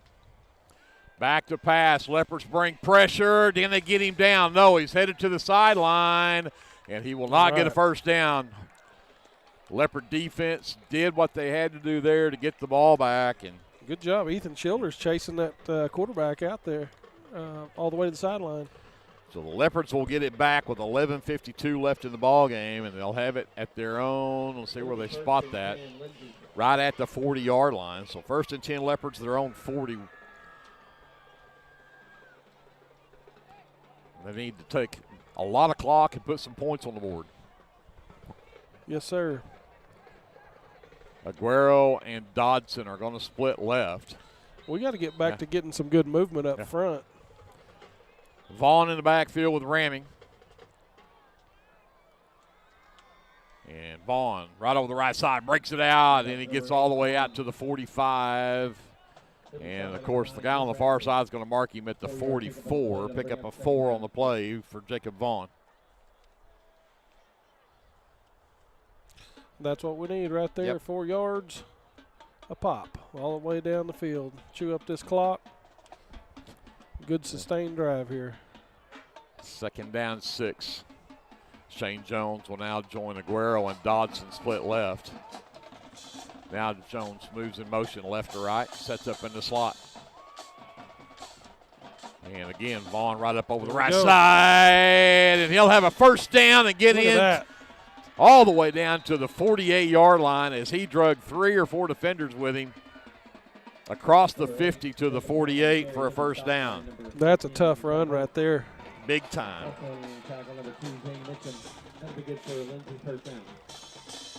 Old Jake Vaughn's like a bowling ball. If he gets ahead of steam, it's going to take more than just a glancing blow to knock him over. Absolutely. Dodson and Aguero split left. Vaughn the lone setback. 1st and 10 at the CCS 48. Give it to Vaughn again. Big hole up the middle. He's at the 45.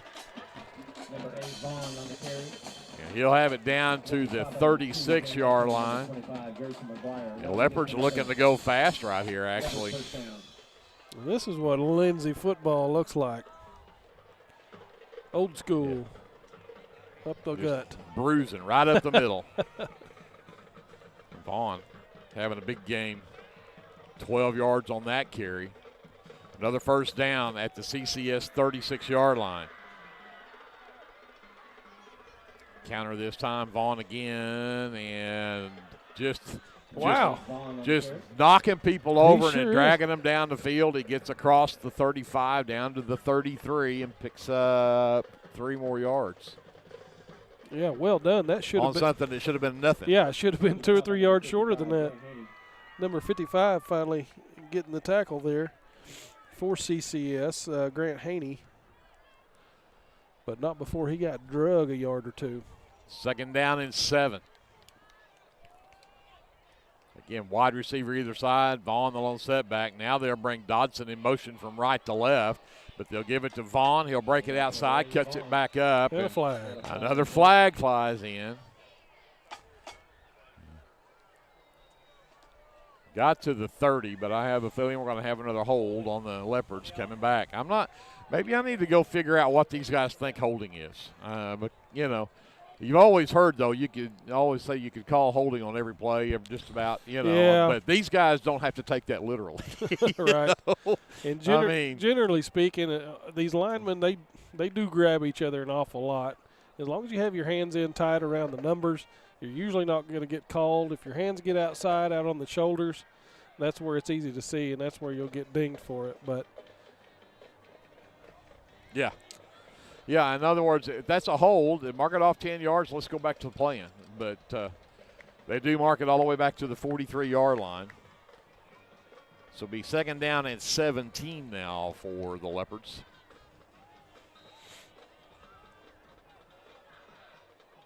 Three wide now with Jones and Dodson split left. Aguero splits right. Taylor in the backfield now with Ramming. Jones will go in motion. He'll set up right in the middle of that line, and Dutton will follow him in there, and he makes a spin move. I think he made the cut left. If he'd have cut right, I think he'd have had a whole lot more room there as it was. He got a yard to the 42, and that was it. So now you're way behind the chains. 3rd down and 16. It's going to be a hard 3rd down to convert. But I do know a certain number 23 that's been a pretty reliable hand out there with the wideout. But we've also got. So Jones is going to split left along with Dodson. Aguero is split right. Taylor in the backfield. And I think they're going to get a delay of game. They didn't get it off in time. So now you're going to back you up even more to the 47. And let's call it third and forever. 3rd and 21 now. Yeah.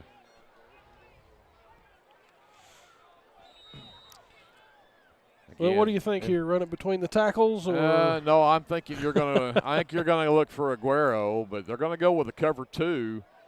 But you know they're gonna be looking over there on the side where Aguero is. You got Shane split out here. Yep. Back to pass, looking for Aguero. Now Ramming rolls that direction. Nothing and there. he's just going to have to tuck it and Look at go. Look at him Look make a at move. He's going to get a first He down got it. at the 25. What a job for Ramming, who just made enough moves down that sideline to avoid tacklers and get the first down at the 25. Wow, really good defense by CCS there on those receivers, not allowing either Manny or Shane Jones, either one, to break open, but they forgot to tackle the old quarterback. Wow. Yeah, you know, Coach Foster's going, I called that. That's exactly what I called. I drew it up just like that. Yep. Now we go back to the run game. Vaughn back in the backfield. And he will take it right up the middle and breaks the tackle. And he's going to get to the edge, cuts it up, and gets inside the 15 to the 14-yard line. First down, Leopards. He's a man on a mission right now, isn't he? I tell you what. Jacob Vaughn making somebody something lit out a of fire nothing. in him. You bet. And we all know he's capable of that right there. I'm glad to see him shining tonight. 8:19, the clock rolls left in the ball game. The Leopards now with a 1st and 10 inside the 15 at the 14-yard line of CCS. Dodson Aguero split right. Vaughn in the backfield. And give it to Vaughn. He's inside the 10, down to the 8. 6 more yards for Jacob Vaughn. Oh, yes. Big time. Hard on a guy to make those kind of runs, those kind of bruising runs, down after down after down. Yep. But, hey, he got a little rest there when Dutton came in. 2nd down and 4. This time Jones moves over to the left. And Vaughn right up the middle. He'll have a first down. 1st and goal at the 2. To pick up the first down. Should be stopped by number 55. So you reckon you're going to give it to Vaughn? You got to give the rock to number 8. Look, he took you all the way down the field here. No kidding. Give him a touchdown. You bet.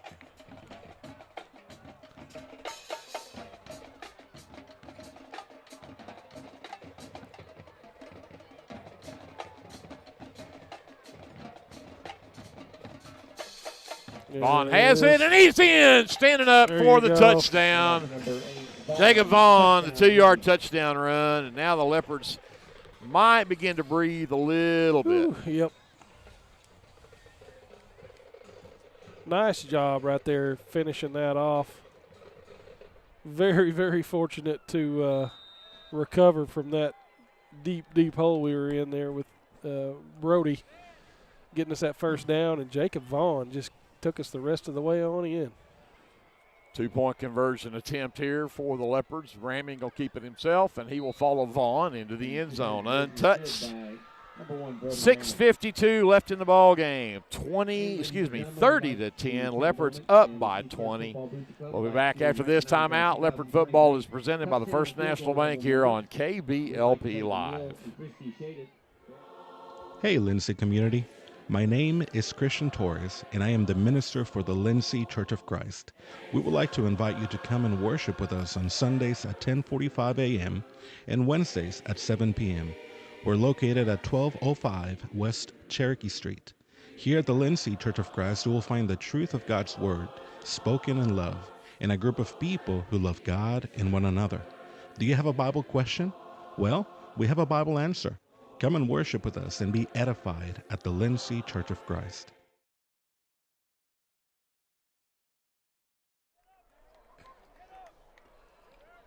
Perez has it teed up for the Leopards. They have taken a 30-10 lead over the Royals of CCS. 6:52 left to go in the ballgame.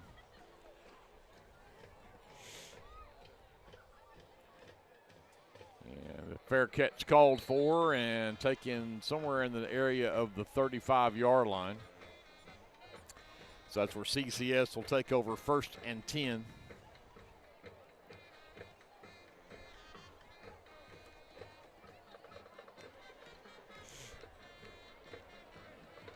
So we'll see what Coach McIntosh pulls out. We've seen the bag of tricks he's pulled already tonight. They needed several here to try to get back in this one. Leopard defense needs to be on their toes. 2 receivers either side. Bradley the lone setback. McIntosh, the quick drop out in the flat and taken out of bounds. Yep, Horton and Curry on the stop over there. That's the stop by number 18, Adrian Bradshaw. Hartsock on the reception, gets out to the 41-yard line, picks up 6. 6-yard pickup, that'll bring up 2nd down and 4. So 2nd down and 4. Of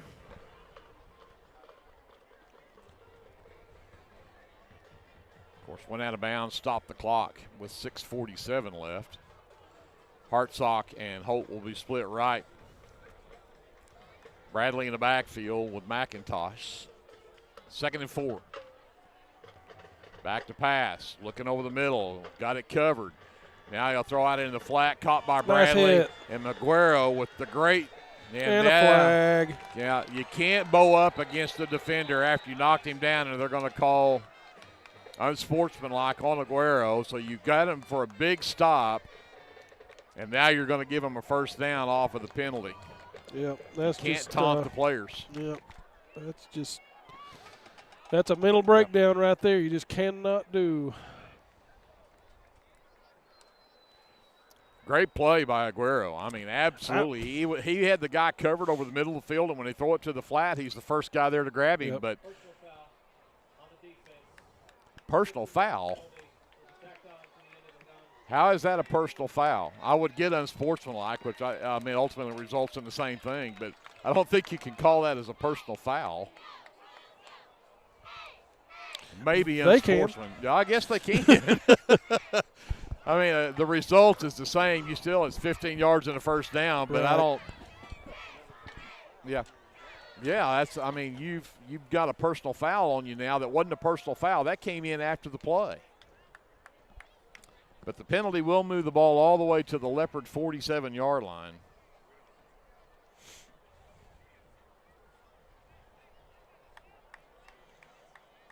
They'll have it 1st and 10.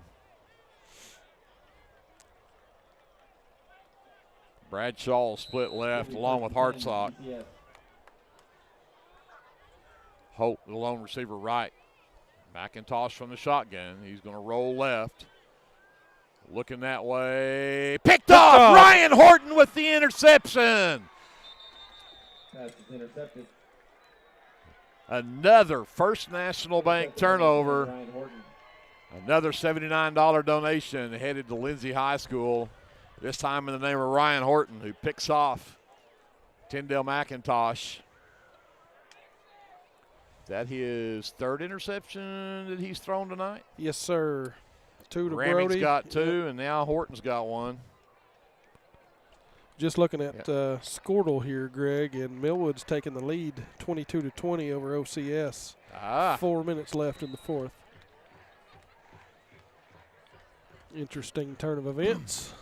Leopards have it 1st and 10. They're on 38. 6:20 left in the ball game. Love to see them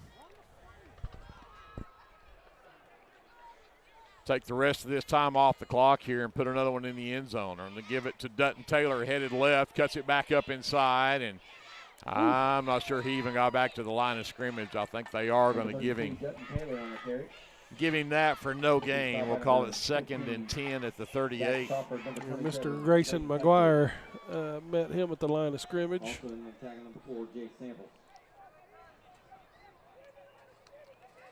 Isaac Cameron splits right along with Aguero. Dodson left. Clock down to 5:40. Ramming from the shotgun. Jones moves from left to right.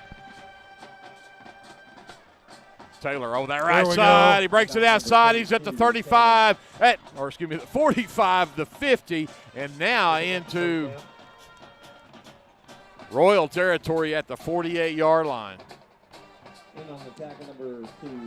That was a quick 14 yards and a first down. It sure was. That hole was open, and he hit it quick and off to the races.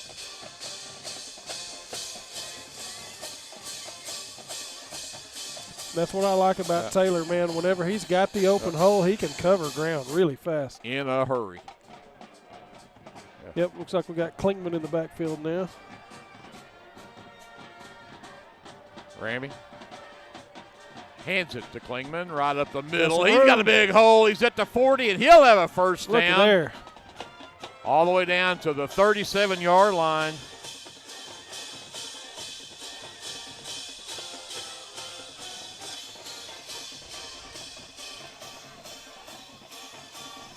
I think every time Klingman comes in, his first run is usually a big one. Yep.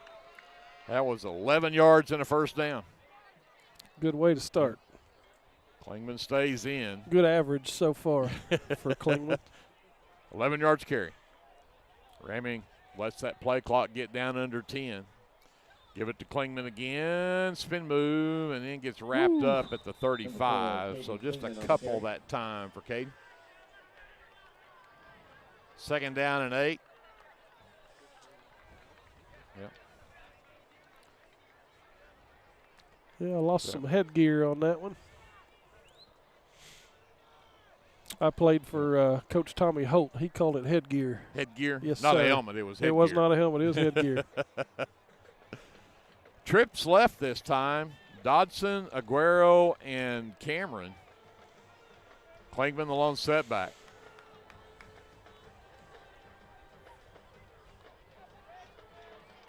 Give it to Klingman, headed left, cuts up inside, and then runs right into a couple of defenders. They'll give him the 34-yard line and a flag. And we have a flag on the play. Well after the play. And they're looking at Aguero as he's walking up.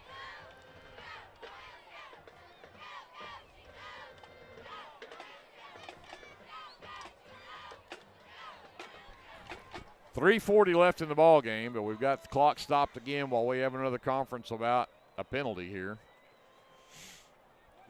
I'll tell you what, these boys in the stripes are going to have sore arms in the morning from throwing flags all night. That would be, let's see, 10, 11, 12, 13,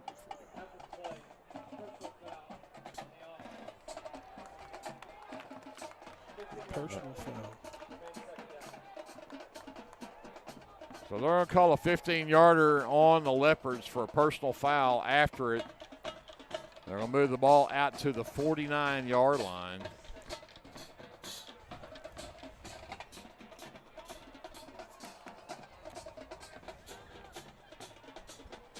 So now it's 2nd and 23 for the Leopards.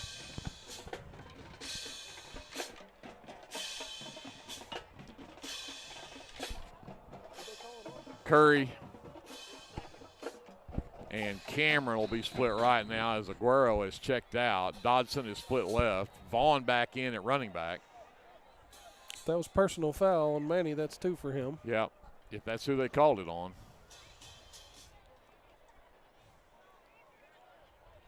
Jones sets up slot right. Give it to Vaughn right up the middle, and some tough running for him. He'll pick up about 3 yards to the 46. Yeah, Cole Gilliland come flying in there and stuff that one. 3rd and 20 now for the Leopards. But the clock is running as we approach 3 minutes left in the ball game. With Curry and Cameron split right. Dodson left. Do you leave it in the hands of Vaughn here, or do you go for that first down? Oh, I'd go for the first. Well, they're going to throw the bubble screen out for Cameron. And he'll take a hard Look hit at that. and break a Look at tackle. that. And he's going to get it first down and more inside the 25. What a job by the freshman, Isaac Cameron. Goodness, that is a tough run he just turned in. Wow. Impressive, Mr. Cameron. The 22-yard line. That is a 24-yard reception. But what a job on the yards after catch, because that was a bubble screen. So Curry and Dodson will now split left. And Ryder Trammell has checked in, number 22. He will set up tight end right. Ramming with Vaughn in the backfield. 1st and 10 at the CCS 22. Vaughn just puts his head down, drives the pile. Bumbling and stumbling. Bumbling, stumbling. Just not fumbling. They're going to put the ball, looks like, at the 18-yard line.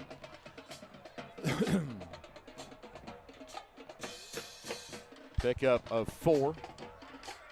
2nd down and 6. Again, Vaughn, the lone setback.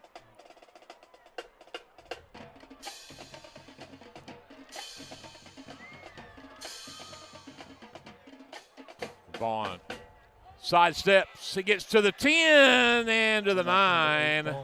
And I don't understand why they. I mean, he hit the ground with the ball at the 9-yard line, but they're going to mark him at the 10. I don't get that. But anyway,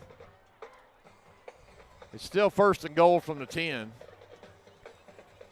And we got 1:10 left in the ball game, and the Leopards look like they're just going to take a knee here to the victory formation.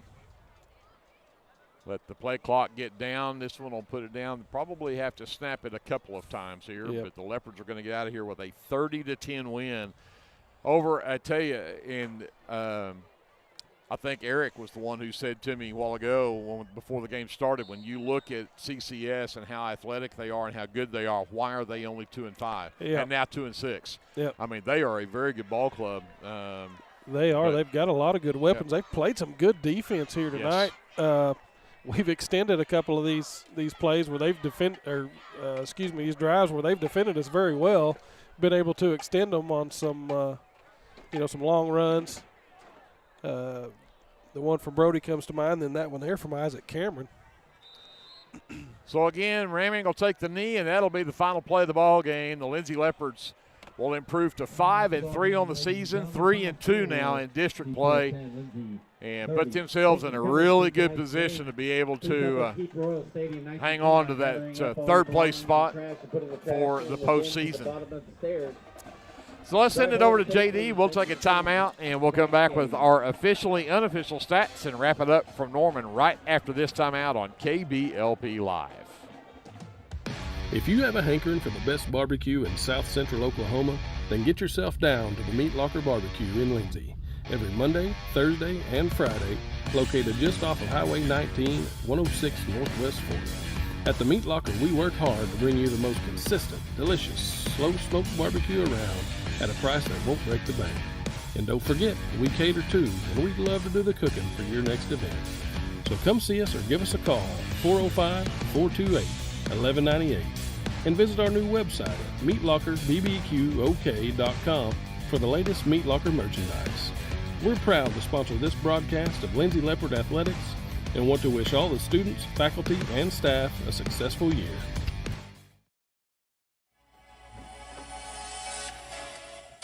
Are you ready to be part of a community dedicated to creating a drug-free environment? Look no further than the Pass Drug-Free Coalition.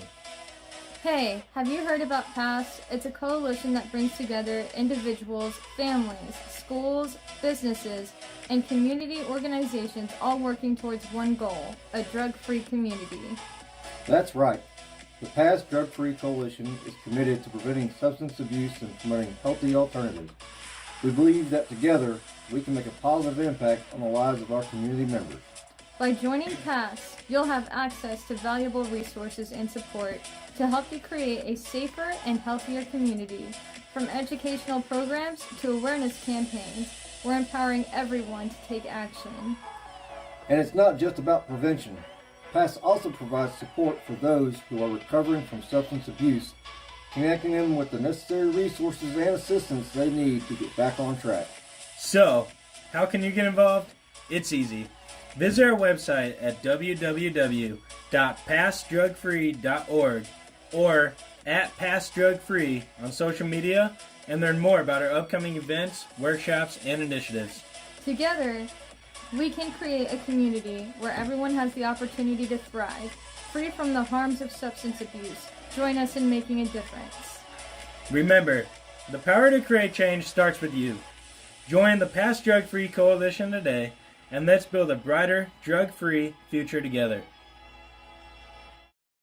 This broadcast of Lindsay Leopard Football is brought to you by your friends at Physical Therapy Central, 301 East Cherokee Street in Lindsay. When you're ready to take that first step towards living a pain-free life, let Physical Therapy Central create a treatment plan just for you. Call 405-756-2324. Visit ptcentral.org or come by 301 East Cherokee in Lindsay. Good luck, Leopards, from Physical Therapy Central. At Rural Electric Cooperative, we're committed to providing electric power and opportunity to the many areas our members call home. That includes supporting youth programs that teach life skills and build character. With REC, you're more than a customer, you're a member owner. And that's why we're always working hard to provide you with the most dependable electric power possible. As a Touchstone Energy Cooperative, REC is dedicated to providing the best service possible and supporting the communities in our service area. Do you have your Oklahoma medical marijuana card, or do you need your card? Rusty's can help you with that. We are your local vape shop and dispensary with more than 6 years of service as a modern smoke shop. Rusty's is located 1 block north of Cherokee Street at 204 Northwest 4th Street in Lindsay, and half a mile east of I-35 at 2401 West Grant Street in Pauls Valley. Get your stash at Rusty's. S&H Tank Service is your choice for Lindsay-owned and operated vacuum truck service. S&H Tank Service's fleet is equipped with transports, bobtails, pump and kill trucks rated up to 10,000 psi, plus hot oil units, rock trailers, frac tanks, mud and shell haul-off pits, and soil farming. As Lindsay High School graduates, S&H is proud to support Lindsay schools and all of their student activities. S&H Tank Service would like to wish the Leopards and Leopardettes the best of luck in everything they do. Give S&H a call anytime, 24/7 at 405-756-3121. That's 405-756-3121. And remember, your phone starts our trucks. That's S&H Tank Service of Lindsay. South Central Medical Center is a proud supporter of Lindsay Public Schools, and all of the staff and providers would like to wish the Lindsay Leopards the best of luck this football season. Go Leopards from everyone at South Central Medical Center.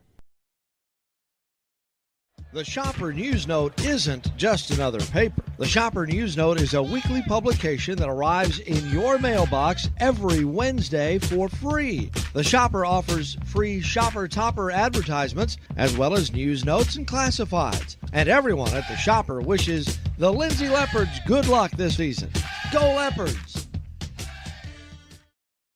Sooner Valve Repair in Lindsay would like to wish the Lindsay Leopards and Leopardettes all the best during this season. When in need of a valve repair, come by Sooner Valve Repair at 106 Southwest 9th Street in Lindsay, Oklahoma, or call 405-756-1599. Good luck, Leopards, from Sooner Valve Repair in Lindsay.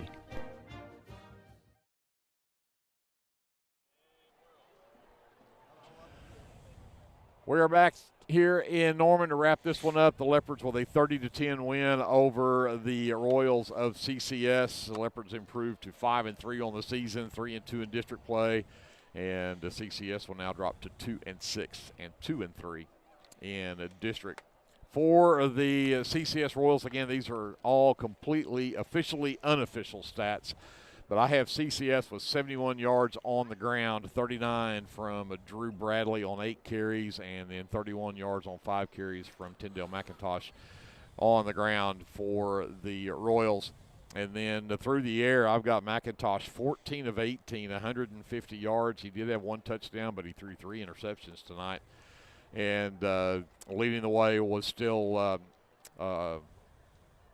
Holt. Had 2 catches for 60 yards, including that 52-yard touchdown catch to lead the way for them. But he did have 7 different guys that he caught that caught passes from McIntosh tonight for CCS. For the Leopards, 228 yards on the ground tonight, and Jacob Vaughn came up 5 yards short of a 100-yard game tonight. He was 20 carries, 95 yards tonight, and a touchdown for Vaughn. And then 7 carries, 52 yards for Ramming, 9 carries and 52 yards for Taylor. And then Caden Clayman came in, had a couple of big carries there, 2 carries for 13 yards. And then St. John's also had a rushing play in there for 6 yards on the night. 228 yards on the ground tonight for the Leopards. And then through the air, I had Ramming 10 of 18, 171 yards passing. He had 2 touchdown passes and had 92 to Manny Aguero, had 6 catches for 92 yards. He had the 2 touchdown receptions for the Leopards tonight. 1 catch for 33 for Shane Jones, 2 catches for 29 for Isaac Cameron, none bigger than that 24-yarder he had there late in the ball game.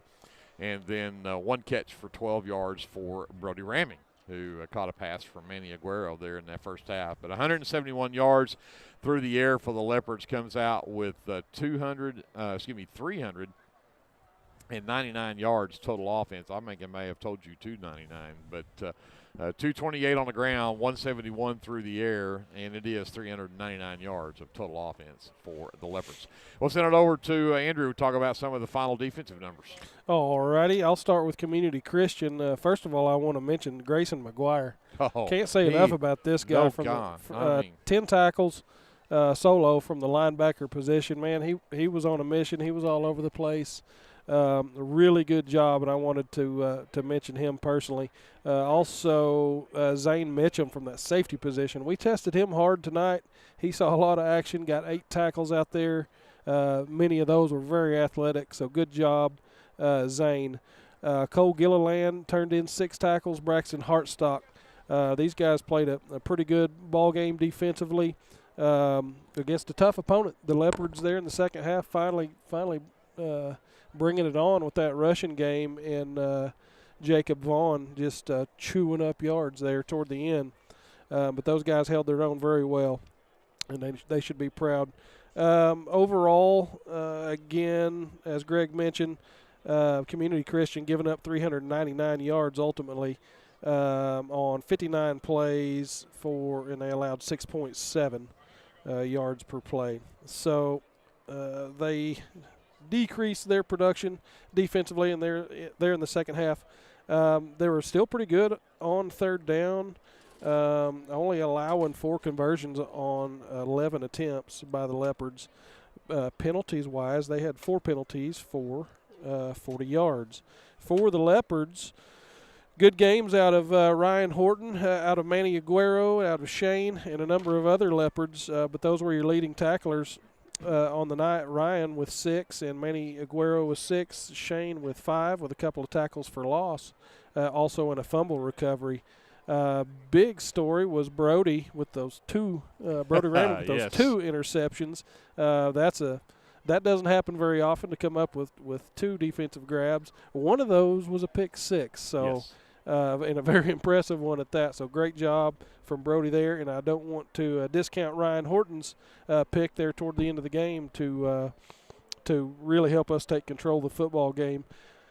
As far as yards per play, let's see, they allowed 221 and held them to an average of 5.5 per play, down from 6.8 in the first half. So Leopards improved overall defensively, really took control. Where we did not improve was on penalties. We ended up with 18 penalties for 140 yards, which is just astounding. Good grief. I don't know what to say about that. A lot of those were just bonehead type stuff. Maybe a little bit of loss of composure. Some of them maybe not so great calls by the Stripes, but nevertheless, that's about the biggest number I think I've ever seen penalties-wise. But the Leopards, I thought, did a very good job tonight. They kind of gained momentum as they went along. Some big plays there at the end on third and fourth downs to keep drives alive, and then ultimately capping them off in the end zone. So pretty good job tonight. That gives us another one in the W column. And as you mentioned, still in the hunt for that third place spot here in our district. So things are looking up. Nice game. Absolutely. Well, let's look at just a quick look here at some final scores before we get off of here. As we mentioned that Millwood OCS game, and with 4 minutes left in the ball game, Millwood still had a 22-20 lead, so it'll be interesting to see how that one turns out. Lexington wins big over Marietta. And then I was going to jump up and check on the Pauls Valley very quickly here before we get out of here. And the Pauls Valley big win, 57-6 over and I just lost hold of who they were playing there. And I've already switched now. Who are you talking about? Pauls Valley. I jumped up to 4A to check on Blanchard. Oh. Blanchard with a 40-10 win over Bridge Creek. But Pauls Valley was playing Dixon. 57-6 with the win over Dixon tonight for Pauls Valley. So, and again, the Leopards come up with the win here tonight, 30-10 over the CCS Royals. Big thank you to all of our KBLP Live team, for J.D. Scruggs over here on the laptop running the live stream, Eric Bearden and Kevin Scruggs over on the camera, Brianna Miller back at our studios doing a great job of running the FM side of things. Of course, we can't forget CeCe Line and Paige Sutherland and all the work they do behind the scenes and the graphics and the things that you see on the live stream. So a big thank you to them. And, of course, Andrew, great job tonight. Thank you, sir. You as well. And I appreciate that. We'll be back at home senior night next week. We'll take on Frederick. That'll be another tough one. Again, Frederick come up with, I think they had a big win tonight as well. So that's going to put us and Frederick tied as they beat they played Cricketo tonight, 57-12, the final there. So now we are going to be tied with Frederick. That game will ultimately probably decide who gets third and who goes to fourth. Of course, and that could be interesting. Yeah, because and again, the senior night gets moved. I think there's talk that Crooked Oak is really struggling to keep guys playing. Yep. And so there's talk that Crooked Oak may not play us in Week 10. So we've moved senior night to next week against Frederick in case we do end up not playing that game in Week 10. But in Week 10, Frederick and CCS play. So, that's why, as Coach Embry was talking in the coaches show, it may come down to Week 10 before we know exactly who will play or where we'll be. But Frederick is one of those ball games for us, maybe not directly comparable to a Bedlam, but in the sense that you never really know how that game's going to go. We've got a storied rivalry going back, 20, 30 years. And even on a down year, they'll come up to Lindsay or we'll go down there and it'll be a tough ball game. Yep. So many ball games between us have been decided with 2 or 3 points, something like that. So can't look past those guys. We'll have to turn in a good game to beat those guys. Absolutely. So everybody make sure you join us over in Lindsay, and next Friday night it will be a senior night, and you'll make sure you be there for that, for all those festivities that go on as well. For all of us at KBLP, my name is Greg Peary. We're going to say goodnight from CCS. We'll see you over at Burford Field in Lindsay next Friday night. Until we see you then, remember, whatever you do, always be a good sport. Are you a small business needing a little creative pick-me-up? Do you need to refresh your business cards or looking for a new logo? Is your business Facebook page still using photos from 2019? Tailored Creative Services offers services for logo design, business cards, photography, videography, and pretty much everything in between. Find me on Facebook at Tailored Creative Services, and let's talk about your next project. Josh Martin and everyone at T&W Tire here in Lindsay, Oklahoma would like to wish the Leopards and Leopardettes the best of luck this school year.